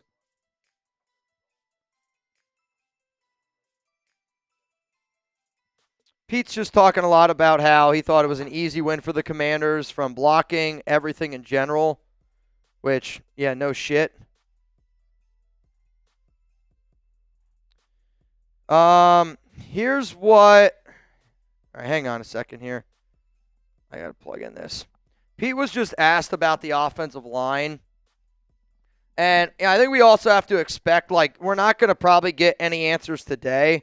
We're probably not going to get the answers that we want to hear by today, but I at least want to know that they hear the frustrations and we're at least trying to move in the right direction. So we got Pete Carroll on the O-line. We have to fit it better than we have.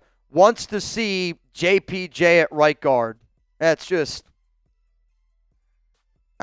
Pete Carroll wanting to see JPJ at right guard is a disgrace.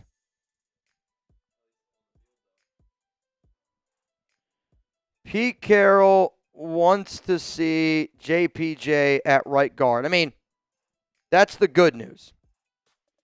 Bad news is he should play center. That's just the truth.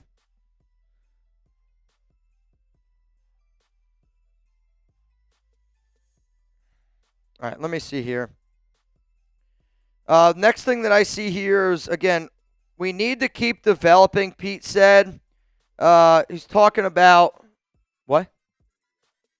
What, the close? Because then we still have to put up the thing. So no, it just doesn't look good. Pete says we have what we have, and we've got to make our guys do better. So in terms of the offensive line, Pete Carroll did say we need to keep developing. We have what we have, and we've got to make our guys do better. What scares me about that statement is Pete's almost making it be like, well, we got what we have. Yeah, you have what you have, but you have what you have because that's the decisions that you guys decided to have. To me, you can't be, that almost sounds like Pete's putting the blame elsewhere. And I don't know if he realizes that blame that he's putting on goes on Brennan. Pete also added that he wants JPJ at the right guard spot. And then he just says, Caleb Rogers and Charles Grant, they're just not ready yet. And, one of the reasons why I gave such low draft grades to Caleb Rogers was because I knew he wasn't going to be ready right away.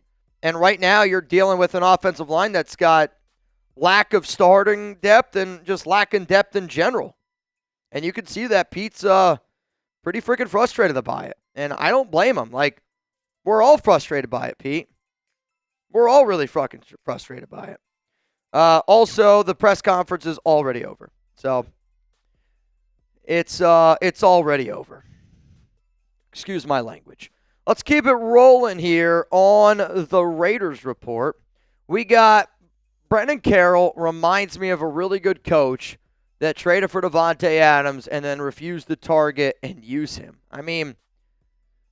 I think Brennan Carroll reminds me of a coach that cares. And my example that I'll give you, because I know you're talking about Josh, I'll say this. Brennan Carroll reminds me of a coach that cares more about being right than doing what is right. And that's a problem to me, right? Like if your coach is just such of a proud guy where he's just got too much of an ego to be like, you know what? My experiment did not work. And instead of admitting that his experiment did not work, not putting JPJ at center, not putting him in the game yesterday over Alex Kappa, he's like, I'm not man enough to do that or change anything, but I'd rather be right. So if I keep doing it over and over and over and over again, sooner or later, it's got to be right, right? The problem with that, it doesn't have to be right. It's very similar to, think about, you're going to a destination. You're driving in the car with other people. One person goes, hey, just go on the highway and then get off the highway and you'll be there. Yep. And they're like, okay, yeah, that makes sense. Let's do it. Brennan Carroll is driving, and he goes, no, I know this city better than you do. I'm going to go off the highway, take a right, go straight, go left, go right, and we'll be there. You're like, well, that's an extra 5-10 minutes. Yeah, no. Trust me, it's better. And then after 3 hours, you're going, Brennan, ask for directions or put on the GPS. And he's like, no, I know where I'm going. I know how to get there. I've actually dealt with a real-life situation like that one time. When I was in, third grade, my mom and I, and my mom's best friend at the time, her and her daughter, Pennsylvania, where I lived, Ocean City, Maryland, 4-hour drive. It took us 12 hours to get there. We drove to Ohio first. It was the literal epitome of east. I thought you said west. And I remember as a kid being like, we're in Pittsburgh. And thinking to myself, I don't think we're going the right way. And my mom's friend did not like to drive on highways. True story. So she tried to do back roads. And she tried to get there her way. Well, I say it's your way or the highway. I think we should have taken the highway. Dylan, no, bro, I feel that, man. I feel that. What's up, OG? The thing that sucks is there's really no O-line on the market. I agree. Do you remember a few weeks ago when I was begging the Raiders to go sign Dalton Reisner and put him at offensive guard? Why? Because then you could have played JPJ at center, and it would have made the entire offensive line a lot better.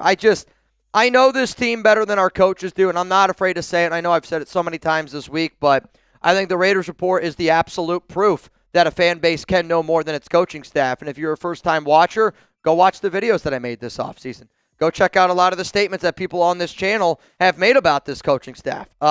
Bright side, Trey Tucker breakout season does look like it's loading, and you can see that he's an explosive player. He's getting open. His separation that he's able to create, he's just able to do a lot of different things. But Kuntz has been bad, and I would say I am just as disappointed in Malcolm Kuntz as I am this Raiders offensive line. If that is any testament, wow. Nick Bosa, done for the year, ACL. That's a huge loss for the 49ers. Also, Najee Harris, done for the year, Achilles. I mean, I'll say this, man. That's a really, really big loss for that organization. But, I know Max has been battling some injuries, but one of the reasons why I'll say I'll take Max over Nick Bosa is because of the availability. Bosa's an incredible talent. You can't deny it, but his availability has not been very good. Let's go to... Yeah, well, my problem is because I move all the time, I step on my laces, so I just continuously untie my shoes. Also, these are not the proper laces for these shoes. You can blame my wife. No, it's definitely my fault. The main issue with Brennan Carroll is the entire O-line's taking a step back. Completely agree. And it's not just like the step back that our offensive line has taken is like it's bad. Yeah, I'm not going to lie to you. I ramrod into that wall right now. Dude, putting a hole in that wall would have been something. All right, I'll do it. This is how big of a step back we've done. Right? I mean, that's what the offensive line has looked like this season. It's bad, dude. And it's not only just this season, But one of my other statements here, Jacob, that I'm curious what you're saying is, and I know I've asked this question a few times, but now we have 700 people here in the building. Appreciate all y'all joining us. Does anybody have confidence in Brennan Carroll to develop Charles Grant and Caleb Rogers and our young offensive linemen? Like, it's not only a right now problem. It is if this team is going to be the team that we are hoping it can be, these young players need to develop, and I don't have any confidence that Brennan Carroll is going to be able to develop those players. So it's not just our players have taken a step back now.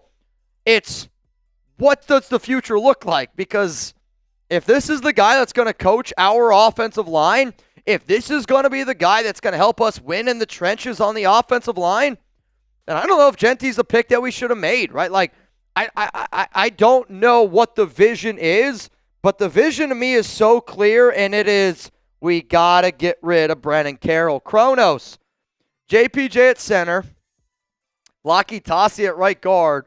They would make big running lane. You're actually not the first person to bring up Lockie Tassi, and what's really interesting about Tassi is he definitely needs a lot more development. And I know he looked good in the preseason, but I think he looked good in the preseason because he's, 6'6". He's 6'6", 360 pounds, and he's moving, third, fourth stringers, which I expect him to do. If he goes up against like guys that have like more of the speed aspect and more just, NFL moves, I do think that he could struggle a little bit. I don't think he should be as a starter, but at some point we have to consider the fact of, is Lockie Tassi an upgrade over an Alex Kappa? Is he an upgrade over some of these other players? Because it still remains to be seen. What up, Jesus Garcia, which right now I believe is the MVP of today's program. It is Pete's first year, and he is, quote, frustrated. I wonder if he can imagine how we, Raider Nation, feel. Yeah, I've heard Pete use the frustrated word, and, I'm also a new Raiders fan. I know that there's people that have been fans of this team for 20, 30, 40, 50, 60 years, and I get the frustration. I absolutely do. What's frustrating, though, is Pete can make a change about it. Pete can switch a few things up. He has the power to be able to do it. Our frustration comes from we are telling y'all what to do. You're just ignoring what to do. And again, maybe it's an ego thing. Maybe you don't want to realize that your fan base is smarter than the coaches that you have. I'm not quite sure what it is, but Pete's also only been 1-2 two times. This was now his third. He was 1-2 back in, I want to say 2011, and he was 1-2 back in 2023. 2011, they finished 7-9. 2023, they finished 9-8. So, to me, what's frustrating is it's really hard to evaluate your team when you don't win in the trenches. And for a team that needs to be able to do a lot of evaluating this season on a lot of their players, it's just hard to do it when your offensive line can't block. You can't really evaluate Jack Besh. You can't really evaluate Ashton Genty. Can't really evaluate Dante Thornton. Can't really evaluate Jacoby Myers, Brock Bowers, Michael Mayer, all these, Geno Smith. You're having a hard time doing your job because the main job, offensive line, isn't doing theirs. Angel, what's going on, man? I saw a respectful coach clueless yesterday. I think Pete couldn't believe what happened. Pete yesterday reminded me of a coach, and actually, you know what? This literally just popped in my mind. Did you watch the Jake Paul-Mike Tyson fight? It reminded me of a guy that you watch go out there, and he's really fired up to be out there. And after about 5 minutes, you're like, what the hell am I watching? And you're like, is he lost? Should we take him out? Is this even, is this a healthy thing to be able to do? To me, Pete Carroll yesterday looked like he was seeing ghosts. And Dan Quinn was running circles around him. And I get that Pete wants to be this nice guy that, again, he's a nice guy. People love him. And he is such a well-liked guy in that locker room. But at the same time, I need my 74-year-old grandpa to be able to lay down the law. I don't want to, I think of my grandfather, who in my mind was like a superhero to me, and he was a scary mother effer, right? I saw that guy. He used to crack walnuts with his bicep. He used to put them right here and pop, pop a freaking walnut and then he'd eat them. Like, it was blowing my mind all the time. But at the same time, like, I saw him chew people out, and it was needed. But then also the way that he would treat his grandkids was like, you know, we could do no wrong. Now, he was not afraid to, like, lay down the law with us, but we could do no wrong. Right now, Pete Carroll is acting like a grandfather where I kind of need you to be a dad. And I need you to be the one that's able to lay down the law, to be a little bit tougher on these guys. And I need you to be able to sit down your own kid and tell him the truth. But we look like a very unorganized football team. We looked like a football team yesterday that mom and dad were away, and grandma and grandpa gave you nothing but sugar and candy all weekend, and we were hopped up on Mountain Dew, and then we crashed on game day. That's what it looked like. Drew Morales, you're next up here, brother. My 11-6 dream is looking unrealistic, but 10-7 is still there. You know what, man? Drew, I don't have anything to drink today besides water. I'll cheers you with my Brennan Carroll cup today. My Raiders offensive line cup today. And this is why I love Raider Nation, because I'm the same way, right? Like, I woke up this morning being like, Mitch, how can we look at this as a positive? How can we look at yesterday's game as we're trying to move in the right direction? This is it right here. You're like, I don't know if we're going to go 11-6. 10-7, though. 10-7, though, is still in the cards. Drew, shout out to you, brother. I'm hearing Gino and JPJ aren't on the same page because JPJ wanted AOC to be quarterback one. Pete has JPJ in the doghouse. I don't know where you heard this from. If I had to guess where you heard it from, I have a guess of somebody that would say some crazy shit like this. He works for SI. If that's not the person, I apologize. This is completely 100% false. There is nobody, and I mean this, nobody that wants Aiden O'Connell to be the starting quarterback. I don't know who you heard it from. I'm not going to say that you're lying to me, but Geno Smith is this team's quarterback, and he's been this team's quarterback all the way back to April, and that's been very, very clear to every player that I've talked to. I'm not going to say that I've talked to JPJ directly, but I've talked to JPJ's camp, let's call it like that, and I'll say this statement here, whoever's making it, is 100% false. Though, I do wonder if JPJ is in the doghouse, because that one I don't know. There has to be something else going on. There just has to be something else going on that we're not getting that information. But there is truth to JPJ not being on the same page with the Raiders in terms of being a center. This was something that I talked about probably a month, 2 months ago at this point, that I was told by a source that the Raiders were a little bit more worried about JPJ's ability up here to be a center, not so much from the physicality standpoint. But at the same time, what were we doing in May, June, July, August? We were mixing and matching an offensive line over and over and over and over and over and over again. And I don't think that the offensive line was playing so well in the offseason where we're sitting there going, we didn't think it was going to be a problem. I think the Raiders were still a little bit concerned about that problem on the offensive line, which is why they kept moving people around.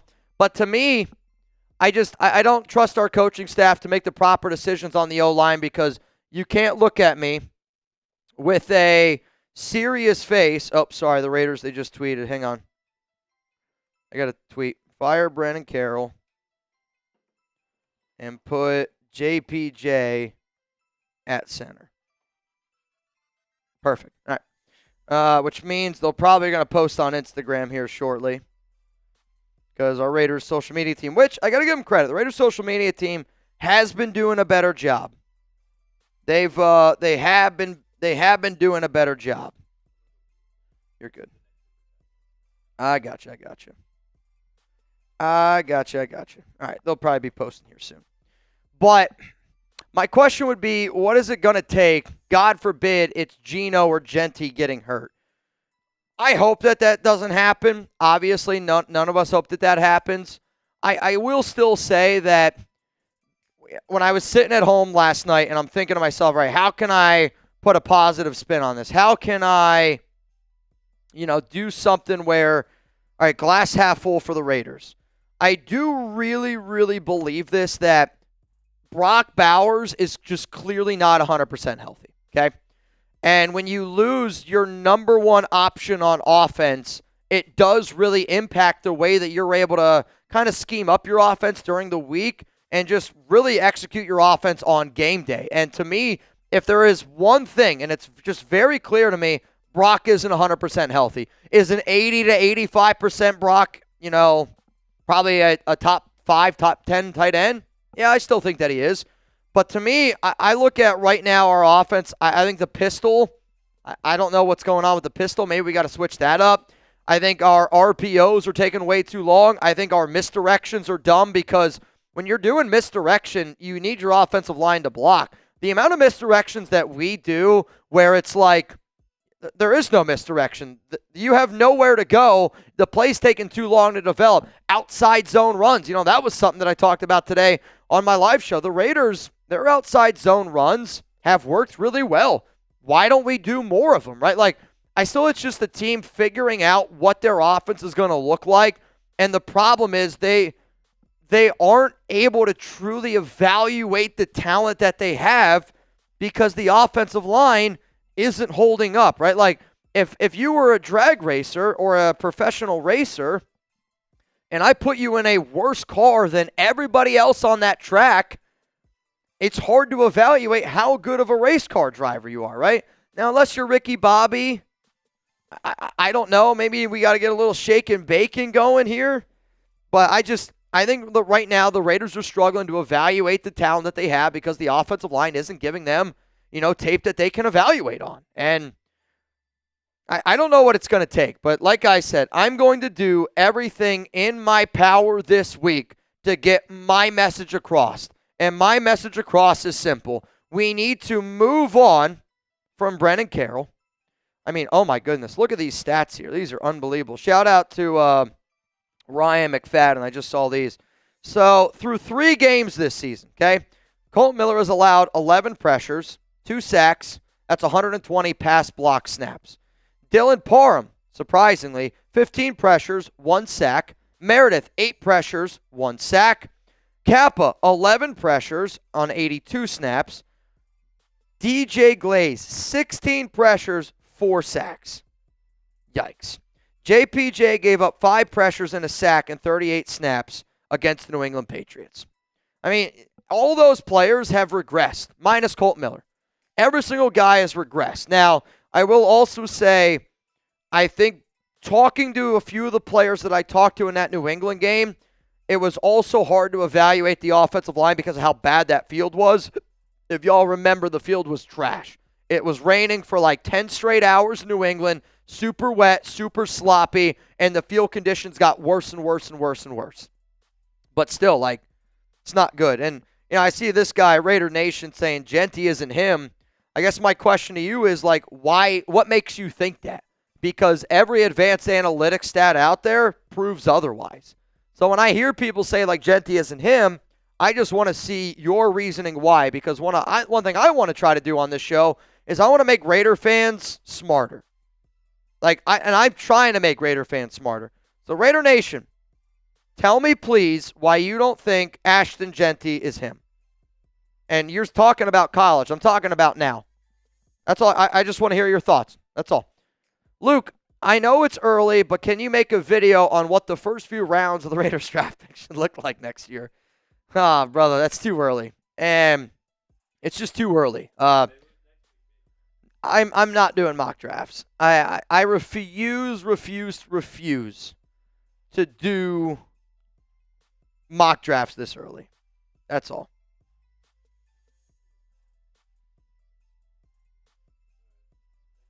Yep. And I see Raiders Nation. All right, all right, bro. If you're not going to give me an argument, then again, I'll respect your opinion, but I think it's a dumb opinion. Carlos, I literally was yelling yesterday to just bring in Lockie Tossi during the game. Anything is better than what we have. Can literally get no worse.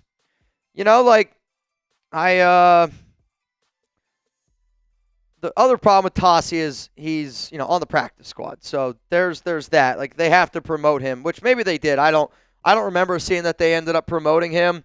But, yesterday was tough because the only offensive lineman that you really could have brought in, they brought in Stone Forsythe for like literally one snap. They could have brought in JPJ. They decided not to. But I agree with you where the offensive line can't be what it was in week 3. It just can't be because, and that was the other underlining frustrating part. It was like, oh, well, there's no way the Raiders are going to trot out that offensive line again on this drive after seeing how bad it's been all game. And then we sit there the next drive and you go, oh, there's no way they're going to do that again. And then it's after halftime. You're like, all right, surely after halftime, they're going to make the proper adjustments. I mean, it was the entire game. They just said, no matter what happens today, we're rolling with it. And that type of mentality tells me that they either have something in a vendetta against Jackson Powers Johnson. I don't know what else it could be, because if he's healthy enough to play special teams, he's healthy enough to play in offense. At least that's how I feel. Alex Gonzalez, what's up, man? Should have hired Harbaugh when we had the chance. Looking back on it now, obviously Harbaugh, but here's the other thing. Harbaugh picked the Chargers, right? Like, it's not like the Raiders were like, here you go, Harbaugh, you can take the job. Harbaugh picked the Chargers. Like, he picked the Chargers over the Raiders. And that's a cold, hard fact. Do I regret saying that Antonio Pierce should have been in the consideration? Of course I do. And I think, when you look at how that 2023 year ended, where the Raiders were the number 1 defense in the NFL the final 9 weeks. If you don't believe me, they allowed 15.3 points per game. And people want to hit me with, oh, it was a lot of backup quarterbacks. That season, only 9 quarterbacks played the entire season. There were backup quarterbacks for all NFL teams. I understood the want because of the way things went. After Bisaccia, you hired Josh McDaniels. That was a disaster. Then you had Antonio Pierce come in, and it looked like that team was trending in the right direction. You also had your stars like Max Crosby basically saying, hey, it's either you bring back AP or a lot of us are going elsewhere. And I don't really blame the players for having that mentality because of how bad things were with Josh McDaniels. But I don't think that it's fair to say that we should have hired Harbaugh. We could have pursued him better. Yes, that's the truth. But Harbaugh did choose the Chargers over the Raiders. Like, let's not forget that. He did. He chose the Chargers, just like Ben Johnson chose the Bears over the Raiders. Let's go to Third Eye TV. A lot of caps here. This is why I said Monday Night Football was disturbing and telling. If you can't get up for Monday Night Football, what was a stake? Then what can they get up for? Shake my head. I completely agree with this statement. If you have the opportunity to be the lone team that is atop of your division, to be the team that if you can't get up for that game, what do you get up for in the morning? Right? Like, and I hate saying it because I know there's a lot of Raiders players that give 110%, but I do think that they need somebody that looks at them and goes, do you give a shit? Are you even trying? What does wearing a Raiders jersey mean to you? Like, and I want these players to think of these things, and I want players to, have those conversations with themselves, because right now we just look like a extremely undisciplined football team, and we just look like a team that right now everything's cupcakes, rainbows, and butterflies. And I tweeted it out yesterday, and I was like, I hope this coaching staff gave orange slices to all those players, because the effort that I saw on the field from coaches and from players, it reminded me of a Pee-wee soccer game where the only thing that matters is that we had fun and we got orange slices as well. I remember those days. And if that's the team that we're going to have, yeah, we're not going to win a lot of football games. We're not going to have a lot of football games. Let's go to Mario. As passionate fans, we deserve better to be heard. I think we deserve to be heard, not because we're passionate, because we're right. And that's the more important thing. Like, if you go back and you look at the history of the Raiders since I've done the Raiders Report show, this show is by far, and it's not even close, by far more intelligent than the coaching decisions that this organization has made. By far. Like, I don't think it's not even like a outlandish thing to say. I bet you a lot of the things that Raider Nation, that you have said at home, is like by far smarter than what these coaches have done. And I get it. When you bring in new regimes and you bring in new coaches, you might not know the team as well. Well, guess what? I know this team really well. Y'all know this team really well. So, like, to me, I think we deserve to be heard because we are right. You know what I mean? Like, it's not, passion gets you certain places, no doubt about it. It gets you heard. But I think people should listen to us because I don't think that you can deny it. It's a fact that I think Raider Nation has proven year after year after year after year that we know this team better. Also, some very interesting NFL news. Brian Dable has left the door open for a quarterback change. I'll tell you what, man. Jackson Dart would be a lot of fun things to talk about. What up, Motorcycle Prophet? If I did my job as poorly as the Raiders played on Sunday, I would be unemployed. Something has to change quickly. You're not wrong. Like, there is not a job.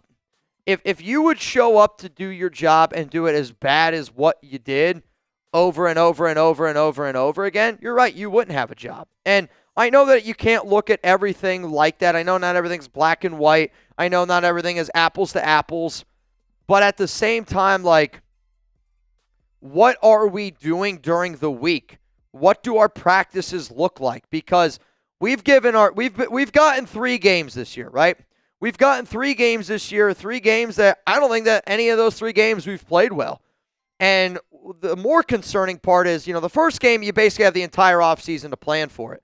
But in the 2 games where we had a week to prepare for the Chargers, week to prepare for the Washington Commanders, what did we do in that week? Because the 2 games where we've had a week to prepare, we look like one of the worst football teams in the NFL. And that is very concerning to me.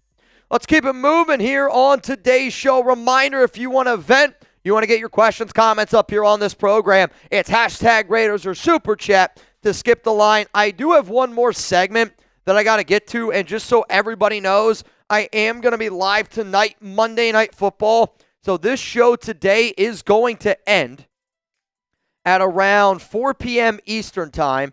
If we got to end it a little bit earlier, totally fine. If, we got to extend it a little bit longer, totally fine. But these shows are all going to be predicated on how many questions that we get from Raider Nation. Though, I will answer this one here in just a second.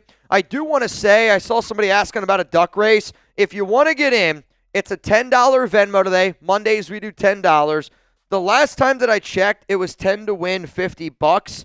I am looking right now, and I see Victor Lobos, Charles, I gotcha, Taina, Carrillo, gotcha, Norman Hernandez, I gotcha.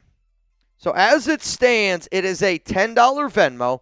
You have the opportunity to go home with $70 here on the Raiders Report. To the 700 people here in the building, I love and appreciate the fact that you guys are tuning into the show because I know how difficult it is to talk about your favorite team, to listen to some guy talk about the Raiders after a heartbreaking game like that. But I think, again, it just shows the level of commitment. It just shows the level of respect that we have for each other. And there are more people watching this Raiders Report show today than listening to that Pete Carroll press conference in terms of live viewers, which I think is pretty damn cool.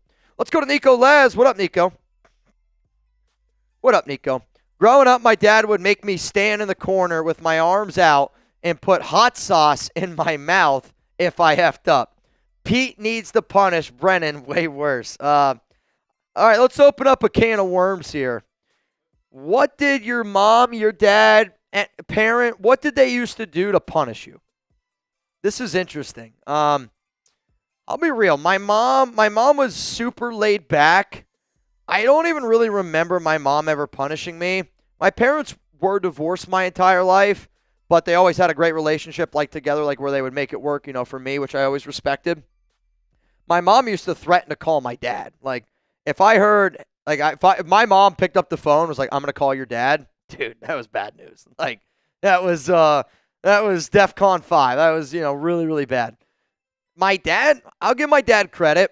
He never was physical with me. Like, there was at times, like, where he would, like, grab me or, like, just, like, kind of hold me and be, like, look me dead in the eyes and tell me how he feels, which now looking back on it, I respect. he would make me like do chores. Like the amount of grass that I used to cut, I don't know how much grass y'all used to cut, but when I was a kid growing up, and again, the older and older I got, I just had to do it. But when I was in high school, middle school, I bet in middle school I was cutting probably 20 hours a week of grass. And then high school, I'm probably cutting close to 30 hours a week of grass. And I did it because, one, my dad made me do it all the time, but I felt like I just had to do chores, or I'd have to go for like a run, or, I'd have to drop down and do a certain amount of push-ups or stuff like that. Like those were a lot of my punishments. But my dad, he really, I think, stuck it to me with his words. Dude, I mean, he would tell me exactly how he felt. He didn't curse. I give him credit. He cursed the older I got. But when I was younger, man, he used to chew me out. Or I don't even know if I'm allowed to say this. My grandparents used to own a farm, a lot of land, a lot of acres, and they used to take care of a farm. My dad used to make me drive a pickup truck so I would gain confidence. I mean, I started driving probably when I was 10 years old. He'd put me in the truck. He'd sit in the passenger seat, and we would just drive back roads. And, I was obviously very stressed out about it. I would probably only do like 20, 30 miles an hour. It's nothing crazy. And like where I live, again, it's like Amish country, like where I grew up. Like there's no cars on the road. Like I'm not driving on like streets with stop signs, nothing like that. No traffic lights, nothing like that. It's like true back road country roads where there's cows, there's horses, and that was my punishment. Let's go to Raiders Wang, which if you don't know me well, maybe that's why I hate driving. Raiders Wang, yo, Mitch, just want to let you know that I recently discovered the show, and I love it. Love your energy. Will proudly be a member for a long time. I hope that I'm pronouncing your name right, unless it's Raiders W Hang 89. I don't know how to pronounce it. I will say this. I've been doing this show for a long, long time. I think yesterday was probably the day that I gained the most subscribers, followers, and the most DMs of, Mitch, I respect what you're doing and I agree with what you're saying, which I don't usually get after a loss, right? Usually after a loss, it's just everybody trying to vent and everybody being frustrated, and I'm never afraid to tell people how I feel. I'm never afraid to tell Raiders players, fans, coaches how I feel, and I do it because if we don't have honesty, then why are you watching, right? If you don't think my takes are honest, you shouldn't watch this show. If you think what I do up here isn't honest, you shouldn't watch this show. But I do what I do because I think you guys are honest all the flipping time. So that's what we try to bring to the table here. But yesterday, I don't think that I've ever had more support after a Raiders loss than what we did. So, to me, I don't think that I said anything wrong. I definitely got a little emotional. I don't like dropping F-bombs, which, it is what it is. But I think that shows y'all the real side of me.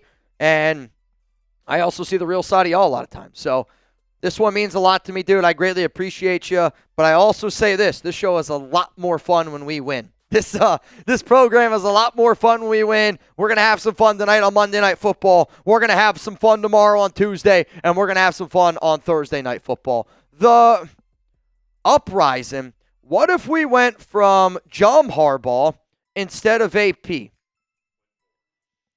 Like you're saying, like if we would have went with Harbaugh instead of AP, I do think that this team looks a lot different. Excuse me. I do wonder if J.J. McCarthy is the Raiders quarterback and not Geno Smith, which that makes me a little bit nervous because, again, I'm not the biggest McCarthy believer. I know he played well in that Week 1 game, but I think anybody that knows me, I just don't know him. But I also think that Harbaugh would have invested in that offensive line because I think when you look at that Chargers O-line, and they lose their left tackle, right? They lose their right tackle in Rashawn Slater. They drafted Joe Alt. That's a team that showed you, hey, we're going to invest in our offensive line because that's what good teams do. They invest in their offensive line, and they invest in the trenches. McKenzie was the only one that made good of an offensive line. I mean, you could say what you want about, McKenzie, but, that's why he was a GM that I had a lot of respect for. And, again, when I first started doing this show, that was right at the end of his reign, if you will. But Reggie valued the trenches, right? I mean, that's why we called it car insurance. There was a time there where we had one of the best offensive lines in the NFL, led by Rodney Hudson at center. We had a guy like Gabe Jackson that he was a really solid offensive guard. You had a guy like Donald Penn that was able to hold it down as well. Like, we had good pieces. We had Trent. We had Richie Incognito, somebody that I think was able to, set a good tone. And right now our offensive line is soft. And I think our offensive line, I always say this, your team takes on the identity of its leaders. And our offensive line right now looks like an offensive line that's acting like Brennan Carroll, somebody that has no business being in where they're at right now. And the only thing that you can think of is, again, like I hate using the word Nepo. Can anybody think of another reason why Brennan Carroll has this job? I personally cannot. Drew, what's up, dude? I got to believe that they are getting weapons now and trenches later because there's no way you can say this O-line is good enough to win games. And that's the hope, right? I think my hope is the Raiders looked at a player like Ashton Jeanty and they said, this guy is unbelievable. We got to take him. We got to take him right now. And maybe, they weren't crazy about certain players in the draft. I thought the offensive line, could have been addressed a little bit earlier in the draft, but maybe because there were some other pieces and a lot of O-linemen went early. Like if y'all remember, O-line went quicker, and it's gone quicker in the past 2 drafts. So I do wonder the same thing if they were like, all right, we're going to get skill position players, and then we're going to get the right pieces for that offensive line. We'll see. We'll see. All right, we have one more super chat, or I believe actually we are all caught up now, which means we're going to get into the final segment here on today's show. What? Yeah, we're going to do the final segment on today's show. Then we will get back into answering more questions. Also, no update yet on Michael Mayer, which I didn't expect to get an update on Michael Mayer at all. Yeah, no update on Michael Mayer. Sorry. So here's what we're going to do. The next segment is us looking forward to the next game against the Chicago Bears, okay? And essentially what I'm going to talk about here is what I think Raider fans should think about and wonder as we are moving forward to Week 4. And I got 5 big storylines here that I'm going to talk about, storylines that the nation should talk about, the national media is going to talk about. These are going to be the number 1 biggest storylines going into Week 4. I see Juan Chung, hopefully I pronounced that, or Juan Win. I think I pronounced that right.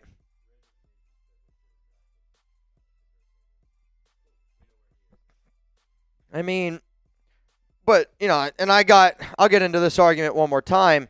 If you honestly think that, you're an idiot. And I don't know how anybody's take could be we should have drafted Shedeur Sanders because you want Shedeur Sanders behind this offensive line? That's not going to be a quarterback that develops into what you want him to be. I think that you're lucky that it's Geno Smith. I think we are lucky. To me, people are going, oh, is this team worse than last year? No. Can you imagine what Aiden O'Connell and Gardner Minshew would be doing with this team? We were bad last year, and we upgraded from Zamir White to Ashton Jeanty. We upgraded for Aiden O'Connell, Gardner Minshew to Geno Smith, and we're still having these problems. It's because of the offensive line. To sit there and go, oh, I think we should have added Shedeur Sanders in the draft.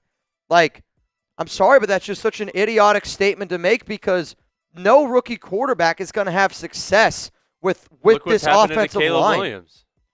Caleb's been playing well. No, but his first year. Oh, okay. Caleb did struggle a lot his first year. Yeah, no doubt about it. Right? And he's really an electric player. He is a good player. But when you don't have time to throw and use your skills because you have 0 time to perform, then again, exactly if you would have wanted to play, if you were sitting there going, we should have drafted Shedeur Sanders, I question your football IQ. And again, I'm not trying to be a dick. I'm not trying to be an asshole here, though. You are we eat, right? I know it's too far. Sorry, you guys can blame it on these big-ass beers, right?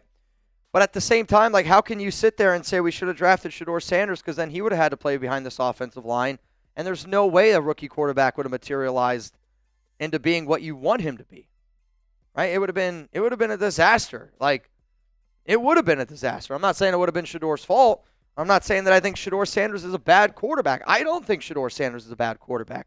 I don't think he's anywhere near Geno Smith, but again, the people that are we should have drafted Shedeur, I think that that's as equally as dumb as to me, people that said we should have drafted Shedeur Sanders is equally as dumb. That's just like you saying, I think we should keep on rolling with the offensive line that we have. It just clearly doesn't make sense to me. So I got to figure out maybe ways to say things nicer. I got to think of ways to say things nicer, but at the same time, to say Shedeur is better than Geno, again, you're entitled to your opinion, but I just think your opinion's really bad. I'm just going to guess that it's, I'm going to chalk it up to frustration. I'm frustrated too, but he's just a troll. All right, I got you. I didn't know he was just a troll. If people know that guy's a troll, it is what it is. I'll let my moderators handle it the way that they want to handle it. Reb, Ron, again, if he keeps saying dumb stuff, again, let him speak his mind. But if it's like so out of hand where it's like he's just trying to troll, then you guys can put him in timeout. I'm not going to get mad.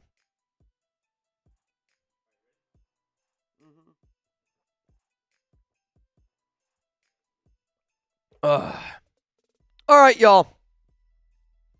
Coming up. Who else wants to just look forward to week 4? I promise you this. My dad yesterday, he goes, Mitch, if the Raiders are this bad, you're going to have to make game days more fun. I promise you this. I will make game days more fun. And I don't like to be a Debbie Downer. I really don't like to do it. But I also don't want people, when they tune into the Raiders Report, to not have a good time. Because to me, I do this show to have a good time. I do this show to try to put smiles on faces. And it's why I said, I love Thursday Night Football, because there's no pressure on anything. It's just me hanging out with y'all, having a good time. And I promise you this, we're going to have fun this season no matter what. But I hope that we can get some wins underneath our belt. All right, y'all. I saw somebody asking about the duck race. Let me just real quick here. Raymond Sanchez, I see ya. Darth Fatass, I see ya. LA Crash Dog, I see ya.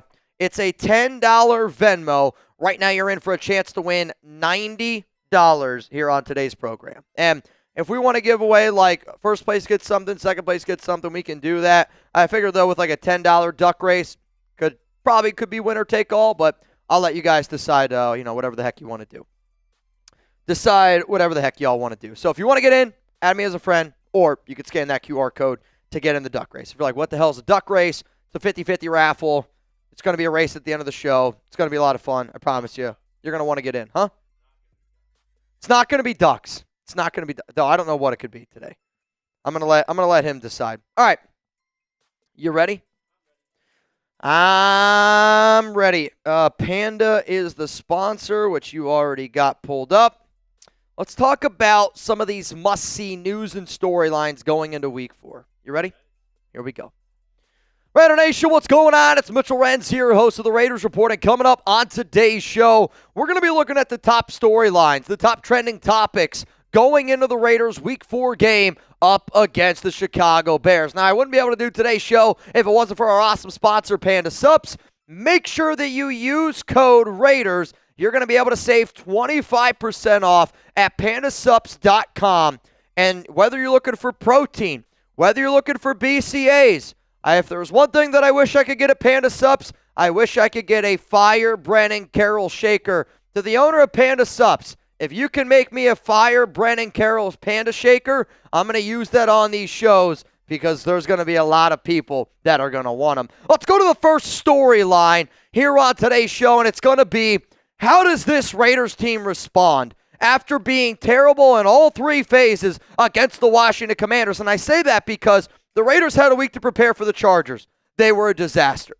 The Raiders had a week to prepare for the Washington Commanders. A disaster. What the are we doing in that week of practice to get ready for game day? Because it doesn't look like we're doing a whole lot of things that good teams do to get prepared for game day. Yes, I have been yelling, fire Brennan Carroll. Yes, there are a lot of issues with this offensive line. But the Raiders failed on special teams yesterday. I don't know how many total yards they gave up. If I had to guess, I think we gave close up to 250 yards on special teams. Gave up a kick return touchdown. Almost gave up 2 of them, quite frankly. You started the game right from the jump, giving up all those yards to Debo. We're starting in the hole at ball at the 27-yard line. On the defensive side of the football, We lacked execution. We couldn't generate pressure. We tackled like dog shit. We didn't do anything on defense, and we were obviously not prepared. Like, did you not think that the Washington Commanders, without Jaden Daniels and a quarterback like Marcus Mariota, wasn't going to run the football? What are we prepping for? And then on offense is the biggest joke of all. And that's where I struggle to figure out, what are we going to do to ensure that we're not a complete disaster in all three phases of the game? This team looks like a team coached by Antonio Pierce. This team looks like a team coached by Josh McDaniels. And with Pete Carroll, I got way too much respect for him. John Spytek, I got way too much respect for you. So I'm asking as a Raiders fan, because I'm serious when I say this. I am concerned about this team and it knowing its players well enough. Prove to me that I'm wrong. Prove to the nation that we're moving in the right direction. But I want to see a practice this week, and I want to see a bunch of Raiders players fired up to wear that jersey. Because if you lay another egg at home at Allegiant Stadium, then I don't know what we're going to do next. Quite frankly, I'm afraid to even realize what we could do next. If there's one thing that I do know, though, Raider Nation deserves better. And if you believe in that statement, subscribe to the Raiders Report. The reason why I want you to subscribe to the Raiders Report is this. I wore this t-shirt for a reason. We are stronger together. And I know my voice is loud. I know your voice is loud. When we get everybody with the same voice, you can get change. And I'm telling you this right now. All I'm going to do this entire week is I'm going to try to get our message clear to the Raiders, to Pete Carroll, to John Spytek, out to the world. Because it's clear to me, we need to fire Brennan Carroll, or at least just give him another job, because he can't be offensive line coach. And you got to put JPJ at center. When you do those two things, I guarantee it, this team's going to be better. Mark my words, subscribe so you can join when that does happen. Let's go to the second storyline here, around the silver and black. What will the Raiders' offensive line look like? I swear to God, and I hate even saying what I'm about to say, I swear to God, I am going to freak the F out if they trot out Colton Miller, Dylan Parham, Jordan Meredith, Alex Kappa, and DJ Glaze. I'm going to lose my mind, because for you not to make any corrections in that game against Washington, shame on you. It just shows that you're bad coaches. And then for you to put JPJ in on special teams, because again, if he's healthy enough to play in the field goal unit, why is he not healthy enough to be able to play in the starting line? And if you're like, all right, well, we wanted to roll with Kappa for continuity. At what point in that game yesterday, in the first quarter, second quarter, third quarter, fourth quarter, were you like, oh no, we're still doing the right things? I'm scared that this Raiders coaching staff cares more about being right than doing what's right. And that's the Josh McDaniels thing. If it's up to me, this is the offensive line I'm rolling with. And the reason why I roll with this offensive line, because Pete Carroll was talking about continuity, this is the offensive line that was the best for us last season. Jordan Meredith was much better at left guard. JPJ, much better at center. Dylan Parham showed that he was a lot better at right guard. Though, we got to be able to give Parham a little bit of credit, because if there's one thing that I will admit, I was a little bit too critical of Parham compared to when I watched some of the plays. I think Parham deserves a little bit more credit yesterday. Again, still not good, but my point is DJ Glaze, how much he has regressed. This offensive line has regressed so much since Brennan Carroll has taken over, and I really want this message to get through, and I don't know how else I can possibly say it, but I'll say it like this. If you want the Raiders to do the right things, you got to put the right people in charge. And Parham, Meredith, JPJ, and Glaze, they all have gotten worse this season. You can't deny that fact. They have absolutely, positively gotten worse this season. But if our offensive line is ever going to get better, we need to have the right people in place to get it better. I don't trust Brennan Carroll in order to do that. And I just have never seen a Raiders offensive line be this bad. I mean, we are historically bad. We have allowed 12 sacks this season. That is a pace for 68 sacks this season. The worst Raiders offensive line ever in terms of sacks, you got to go all the way back to 1967 when they allowed 67 sacks. Like, we were talking about a historically bad, historically embarrassing Raiders offensive line. So all I'm asking is for you to do what is smart. What is smart is putting Joe Philbin in charge, making Brennan Carroll an assistant, put JPJ at center, and let's run this offensive line. Because when you did that last season, you had good results. So here's what I'm going to do. It's not anything special. But I want this message to be out there because I know I'm not the only one with this message. If you want JPJ to start at center, I hope that you type JPJ down below. And I hope that when you see people saying things like, oh, Pete Carroll spoke to the media on Monday, and he said that he wants to play JPJ at right guard, and they want to keep Meredith at center. It's a dumb statement to make, Pete. I'm just going to tell you that. I'm not calling you a dumb man. I'm saying the statement you're making is dumb. And what I'm worried is you're listening to your son, Brennan, because I don't think Joe Philbin would do those things because he proved last season that when you put JPJ at center and you put Meredith at guard and you put Parham at right guard and you put DJ Glaze at right tackle, it's the best offensive line equation that you can put out there with the pieces that we have. Just do the logical thing. It's not rocket science. I'm just asking you to play the best players at their proper positions. Let's go to the third storyline here, and it's will Trey Tucker continue to be a focal point? And I say this because Tucker deserves more opportunities. He had 9 targets yesterday, 8 catches, 145 yards, 3 touchdowns. He was able to get open on third down. He was able to stretch the field vertically. You're able to use a lot in pre-snap motion. To me, I want more Trey Tucker. I need more Trey Tucker in this Raiders offense because he's the one that adds right now a little bit of that pre-snap confusion. And when you have to respect his speed, you're also going to be able to see where the defense is going to go. Because right now what defenses are doing is they're bringing 4, they're dropping 7, they're playing cover 2, and they're saying take the underneath route.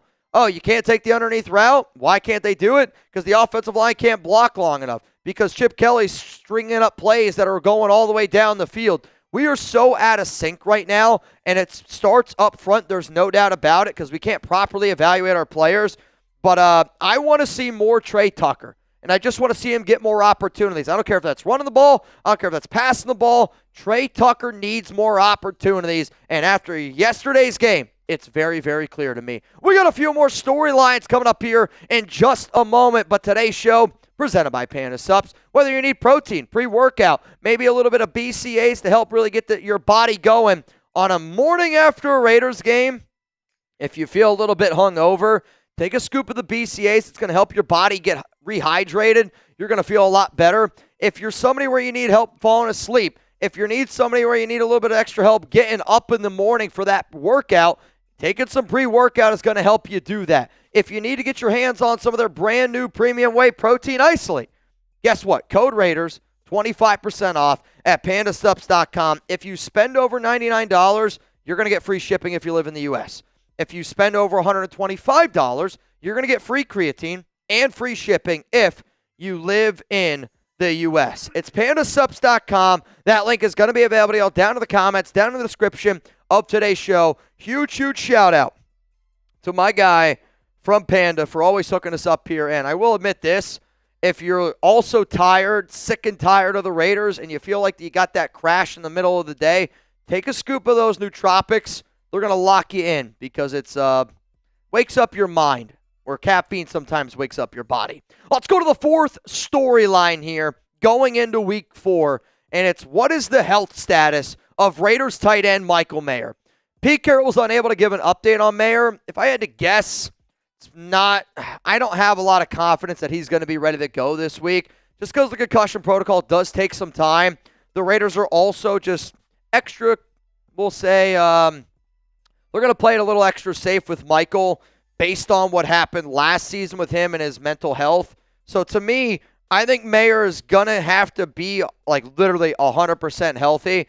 And I think they're going to take it a little bit slow with him. What I don't want to see, though, is I don't want to see us totally throw away our 12 personnel. Because I do think the Raiders, when they run out of 12 personnel, this is a good offense when they do it. So Ian Thomas has got to be able to step up here a little bit. Obviously, I'm hoping that Mayer is going to be 100% healthy and ready to go. But you're going up against the Chicago Bears team that they got a lot of mojo going right now.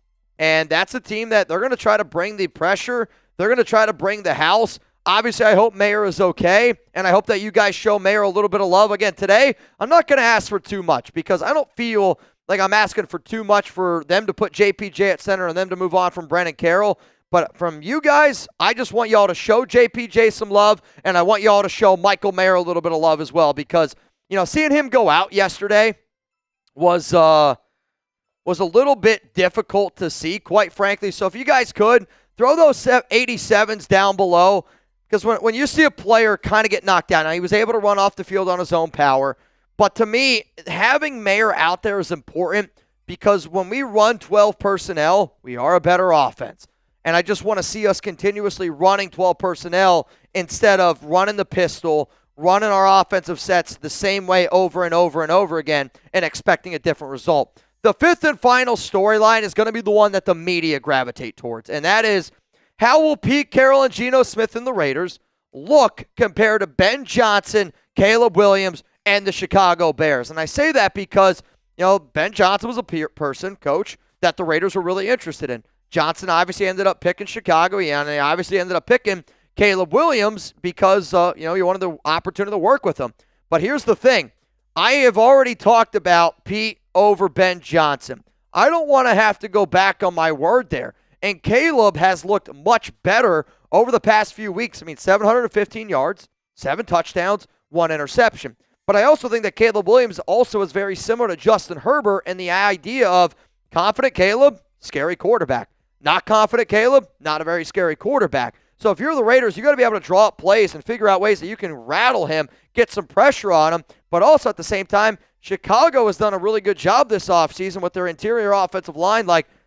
They are going to be able to pass protect. They're going to be able to block. The Raiders got to find a way to be able to get home because that's going to be the big story in this game.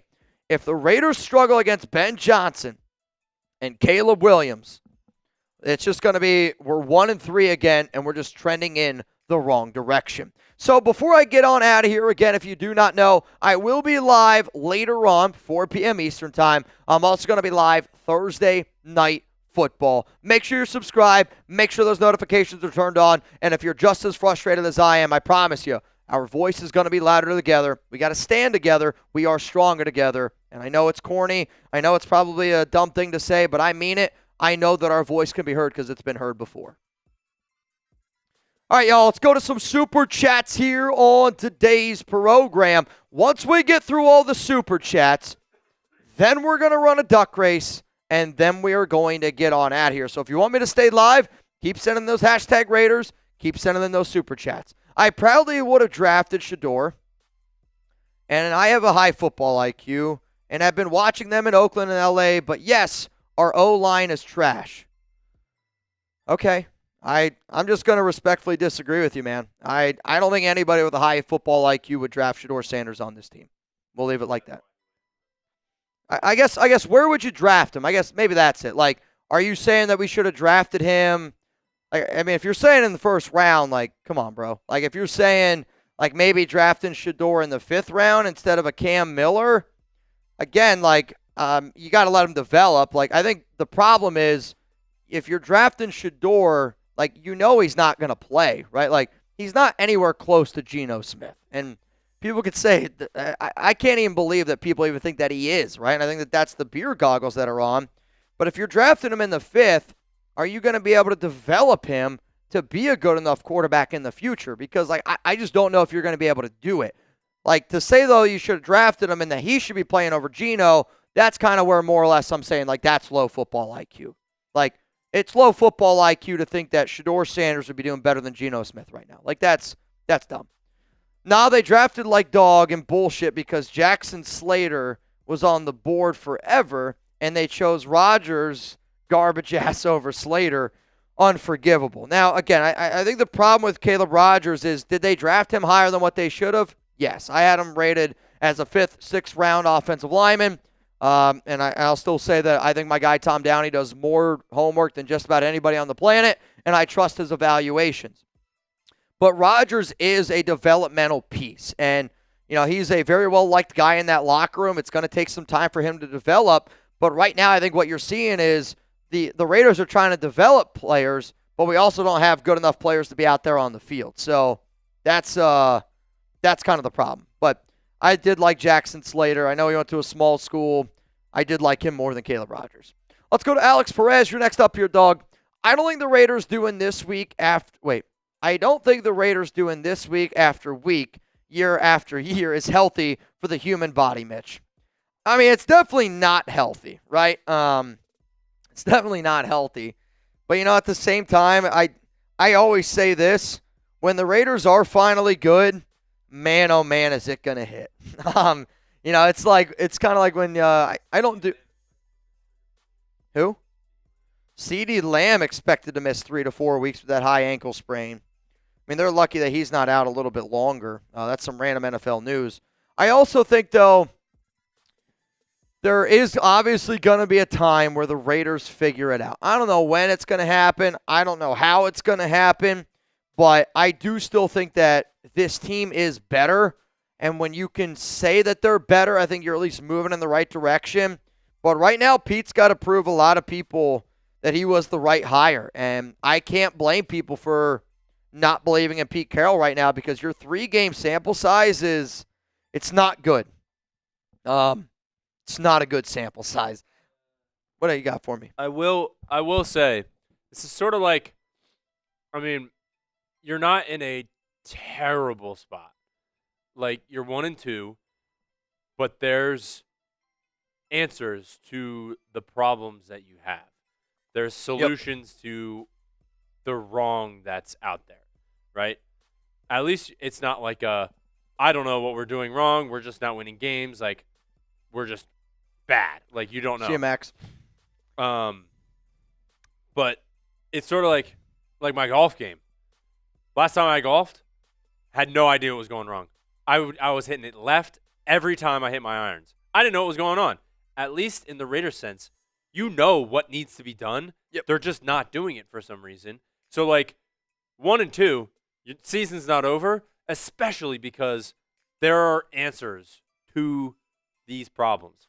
Like your chain says, manage the team. Like, do what you have to do to win games. Whatever it is. If you got to fire him or demote him, demote him. If you got to move around the O-line, clearly, in the last 2 games, whatever you're putting out there has not worked. How about you switch it up? If you don't, then you got a problem. Yeah. Hey, I hear you, man. I hear you. Let's go to Vacay Villa. We have a $4.5 billion stadium and supposedly a good staff. Still can't find ourselves on the field. Geno is comparable to Jamarcus. I mean, I don't know how you say that, right? Like, Geno behind this offensive line that is on pace to have him sacked 68 times. I mean, he's had one really bad game. No doubt about it. That game against the Chargers was bad. His other 2 games, though, he's played well. So, like, I think you're just being a little emotional here. If I had to guess, you're probably somebody that hates Las Vegas and loves Oakland. I deal with people like this all the time. But I do think we need to lower the ticket prices. I think that changes need to be made there by Mark. Mark is doing the right things going forward, but I think, again, I think you're just, if I had to guess, a little emotional. Probably don't follow this team all that closely. I don't know how long you've been watching the show for, but I hope that you subscribe and hope that you watch a little bit more because this is a low football IQ take. What up, Raider Leon? Fire Brennan Carroll. I'm with you, Mitch. Right there. That can be your new profile pic if you need one. Shout out to you, brother. Let's go to Jesus Garcia. Pete says in the presser they have to make the guys do better. How exactly will they do that? I don't know the answer to it, right? Like, I don't know the answer to it because to me, if that's what Pete's saying, I think that's, him challenging Brennan in a little bit of a different way without actually throwing his kid's name under the bus. But I am concerned that the two games that we saw where we had a week to prepare, we looked just like we didn't prepare anything. And, I love Pete Carroll, and I love that he likes to have a good time and he's doing this and that. But if we're not prepared, that shit's going to get old really, really quick. Because I'll tell you this, it's week 3 and it's already old to me. It's already old to me. I see one more, and I believe it is Raider Leon saying fire Brennan Carroll. Again, and I get it. They're not going to fire him. I want them to fire him from an offensive line, and maybe I should say demote Brennan Carroll, right? I just think that fire is just easier for me to say. I just think that Joe Philbin is a better offensive line coach than Brennan Carroll, right? Just like I think JPJ is a better offensive lineman than Alex Kappa, and that's where that frustration is coming from. You have somebody on your roster, somebody on your coaching staff that can do a job better and has proven that he can do the job better, but you are unwilling to make that change, And I think you're unwilling to make that change because the person's your kid. So that's where I'll stand. That's where I'll stand. All right, y'all. I don't see any more questions. I don't see any more super chats on today's program, which means we will transition here to the 50-50 raffle. It's going to be a $10 super chat to get in, or $10 Venmo, excuse me, at Mitchell Renz 365. Devin Smith, I hear you, man. We're still showing up, man. Yep. And then you got Lakers 805. I make over 100K, family of 4, work in dentistry, but cannot afford to take my family to a Raiders game. Inflation, prices are outrageous, flight, stay, game tickets, etc. It's why I don't blame people for not going. It's why, yesterday, if I had to guess from the DMs that I got, because I'm not kidding you when I said I probably got 1,000 DMs on Instagram yesterday. It's not even an exaggeration. My phone was blowing up yesterday. I bet you I had probably 20-ish people that I can remember say, I'm not going to another Raiders game this season. And, for me to see 20, I can't even imagine how many else I saw. And it's because of what you said. It's expensive. The product on the field sucks. And it's hard to, what's the right word? To me, if I'm going to buy something, I have to rationalize it in my head. I gotta weigh the pros and cons. And right now, going to a Raiders game, a lot more cons than pros. And I'd rather just go out to Las Vegas, hang out with y'all for a weekend, and watch the game at a bar, right? I would love to be able to do that. There's going to be a time, when I go out there for Raiders Cowboys week, I'm right now in conversations with a restaurant. It's not going to be on the Strip, but it's owned by one of my buddy's friends. And to me, I'm like, I'd rather just go out to Las Vegas, hang out with all y'all, and we'll find another place to go watch the game. I'm telling you this, I would never, ever, ever, ever, ever pay those ticket prices to go watch that team right now, because I want to see a team that I'm proud of. And until the Raiders show me that they even have an opportunity to put a team out there on the field that you're proud of, I don't know how you pay all that money, man. I don't know how you pay all that money, man. But at the same time, I want fans to go to the game. So it's a double-edged sword. So, all right, I'm looking right now here for the duck race. And the names that I am seeing, got a few more people that are getting this one in. Brian Baca, love it. Carlos, you're in. I'm going to put your other name as Comedy in. I see my brother from another mother, Anthony Green. What up, Mr. Green? Stephen Mont, got you in. The Night Devil, gotcha. And then I see Paul B. So as it stands, final refresh, it is a $10 Venmo, chance to go home with $130 here on today's program. That's where we're at. And if anybody has any other questions, again, I hope that you get them in. I will be live later on tonight for Monday Night Football if you have even more that come up. And, to the person that was talking about Shador earlier, I hope that, you weren't upset with what I said. Sometimes I just get frustrated when I answer certain questions over and over and over and over again. Questions that I just don't, to me, I don't see why they're brought up. So that's why I got frustrated. So if I got frustrated at you, I apologize for that. But I also want people to understand, I'm always going to speak my mind. And sometimes it's a problem that I have where I'll say the first thing that comes to my mind. So that's on me. But I do think wanting Shador Sanders doesn't make a lot of sense for Raiders fans. Let's leave it like that. Let's leave it like that. All right, y'all. Here we go. Final refresh on the phone. I am going to have to add a few more people now. I see Gabriel in, Armando in, June in. So we are now at 10 to win. We're going to do $150. Okay? That's what we're going to do. I'm going to add a little bit of okay. Yep. We're good. Rustin Long, you in. Elijah Johnson in. So now it's 10 to win. 10 to win, 155. Congrats, Trey Tucker. But Fire Brennan Carroll. All right, I got you. And put JPJ at center. Every tweet. I'm not kidding you. Every tweet. I'm not kidding you when I say it. I mean, unless the Raiders block me, which I hope that they wouldn't block me on social media, but the Raiders are going to have to block me, or else I'm going to keep commenting. I see Joseph Pena in, and then Luke Nugent in, and now I got you. Though, Giuseppe, I don't know what your name is, but I don't see a Giuseppe. I'll tell you that. I don't see a Giuseppe. What up, Stabler? How about this O-line? I'm listening. Colton Miller, JPJ, Dylan Parham, DJ Glaze.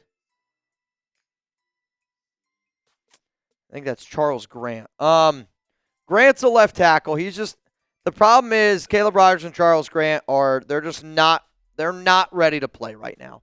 I think Grant actually has some upside. Like, to me, I view Charles Grant the same way that I would a quarterback, where he needs a year to develop. He needs time to develop because he's still got to bulk up a little bit too. Like, he's not as big, I think, as what a NFL size left tackle needs to be, but I wouldn't put him on the right side. To me, and again, I don't totally mind this offensive line, but I think your other problem is where'd Jordan Meredith go? Like, to me, Jordan Meredith is good enough to play guard. Like when the Raiders brought back Meredith, I was excited because I was like, oh, man, Jordan Meredith is a damn good sixth man as a guard. And with the team that we have right now, like, I think if you put, like, I don't think Alex Kappa is better than Jordan Meredith. And I know that's not the name you put in here, but, like, to me, we also had DJ Glaze as an offensive guard, and maybe he needs to go play guard. Or an offensive guard. What up, Dot? Mitch, what particular offensive lineman allowed those sacks in games 1, 2, and 3? Hang on a second. I believe Miller allowed 2. DJ Glaze is allowed 4. JPJ allowed 1. And then Parma's allowed 1.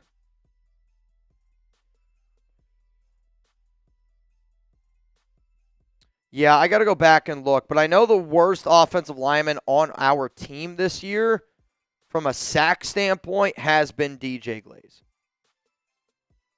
Our worst offensive lineman this season from a sack standpoint has been DJ Glaze. He's allowed the most. All right, y'all. Let's rock. Let's rock today. Though, I'm now looking. Oh, God. Sorry, my back. My back. My neck. My back. One more. Gotta add. Gary Backus. All right, y'all. No more. No more. Where do you want me to send them? Okay. In there.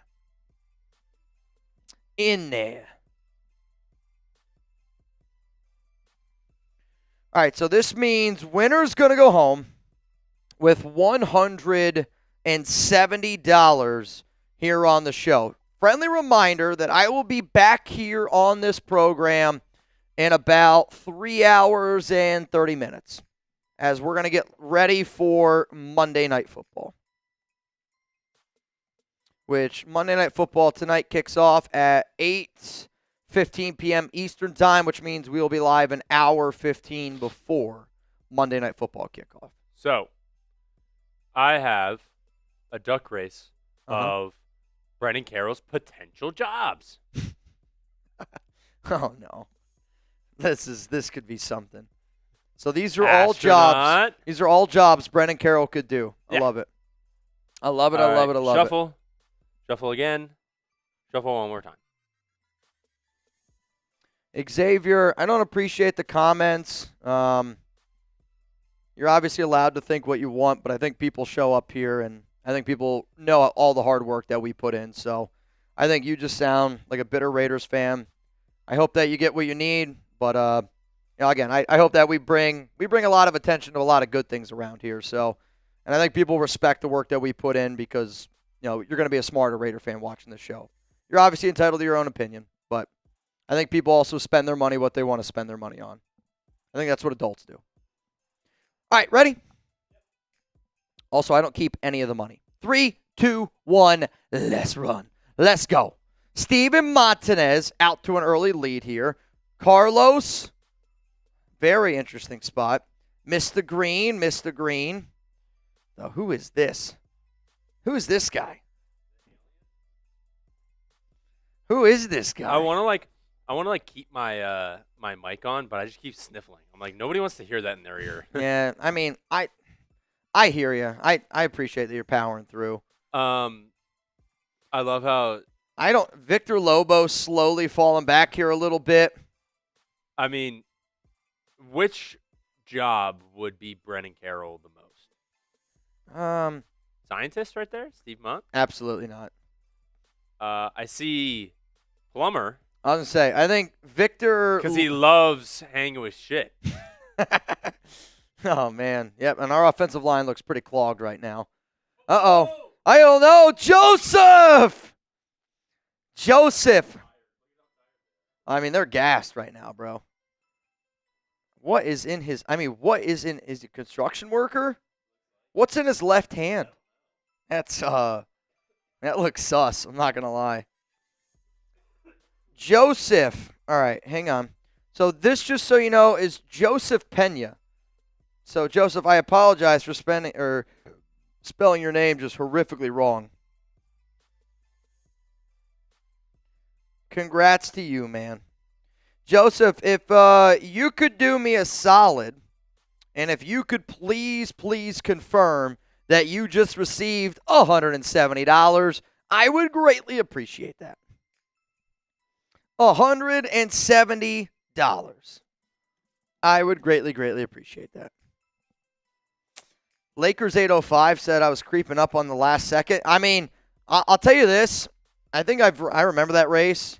It's basically like it just gets wild at the end. It's kind of how it goes. All right, y'all. I want y'all to enjoy the rest of your Monday. I will be back here 7 p.m. Eastern time. So we're going to go live an hour 15 before the start of Monday Night Football. So I hope you guys are ready. It's going to be a lot of fun. It's a good football game tonight. We're going to have some deals. We're going to have some challenges. And it's going to be a good time. From me, huge shout out to Reed for pulling through on a sick day.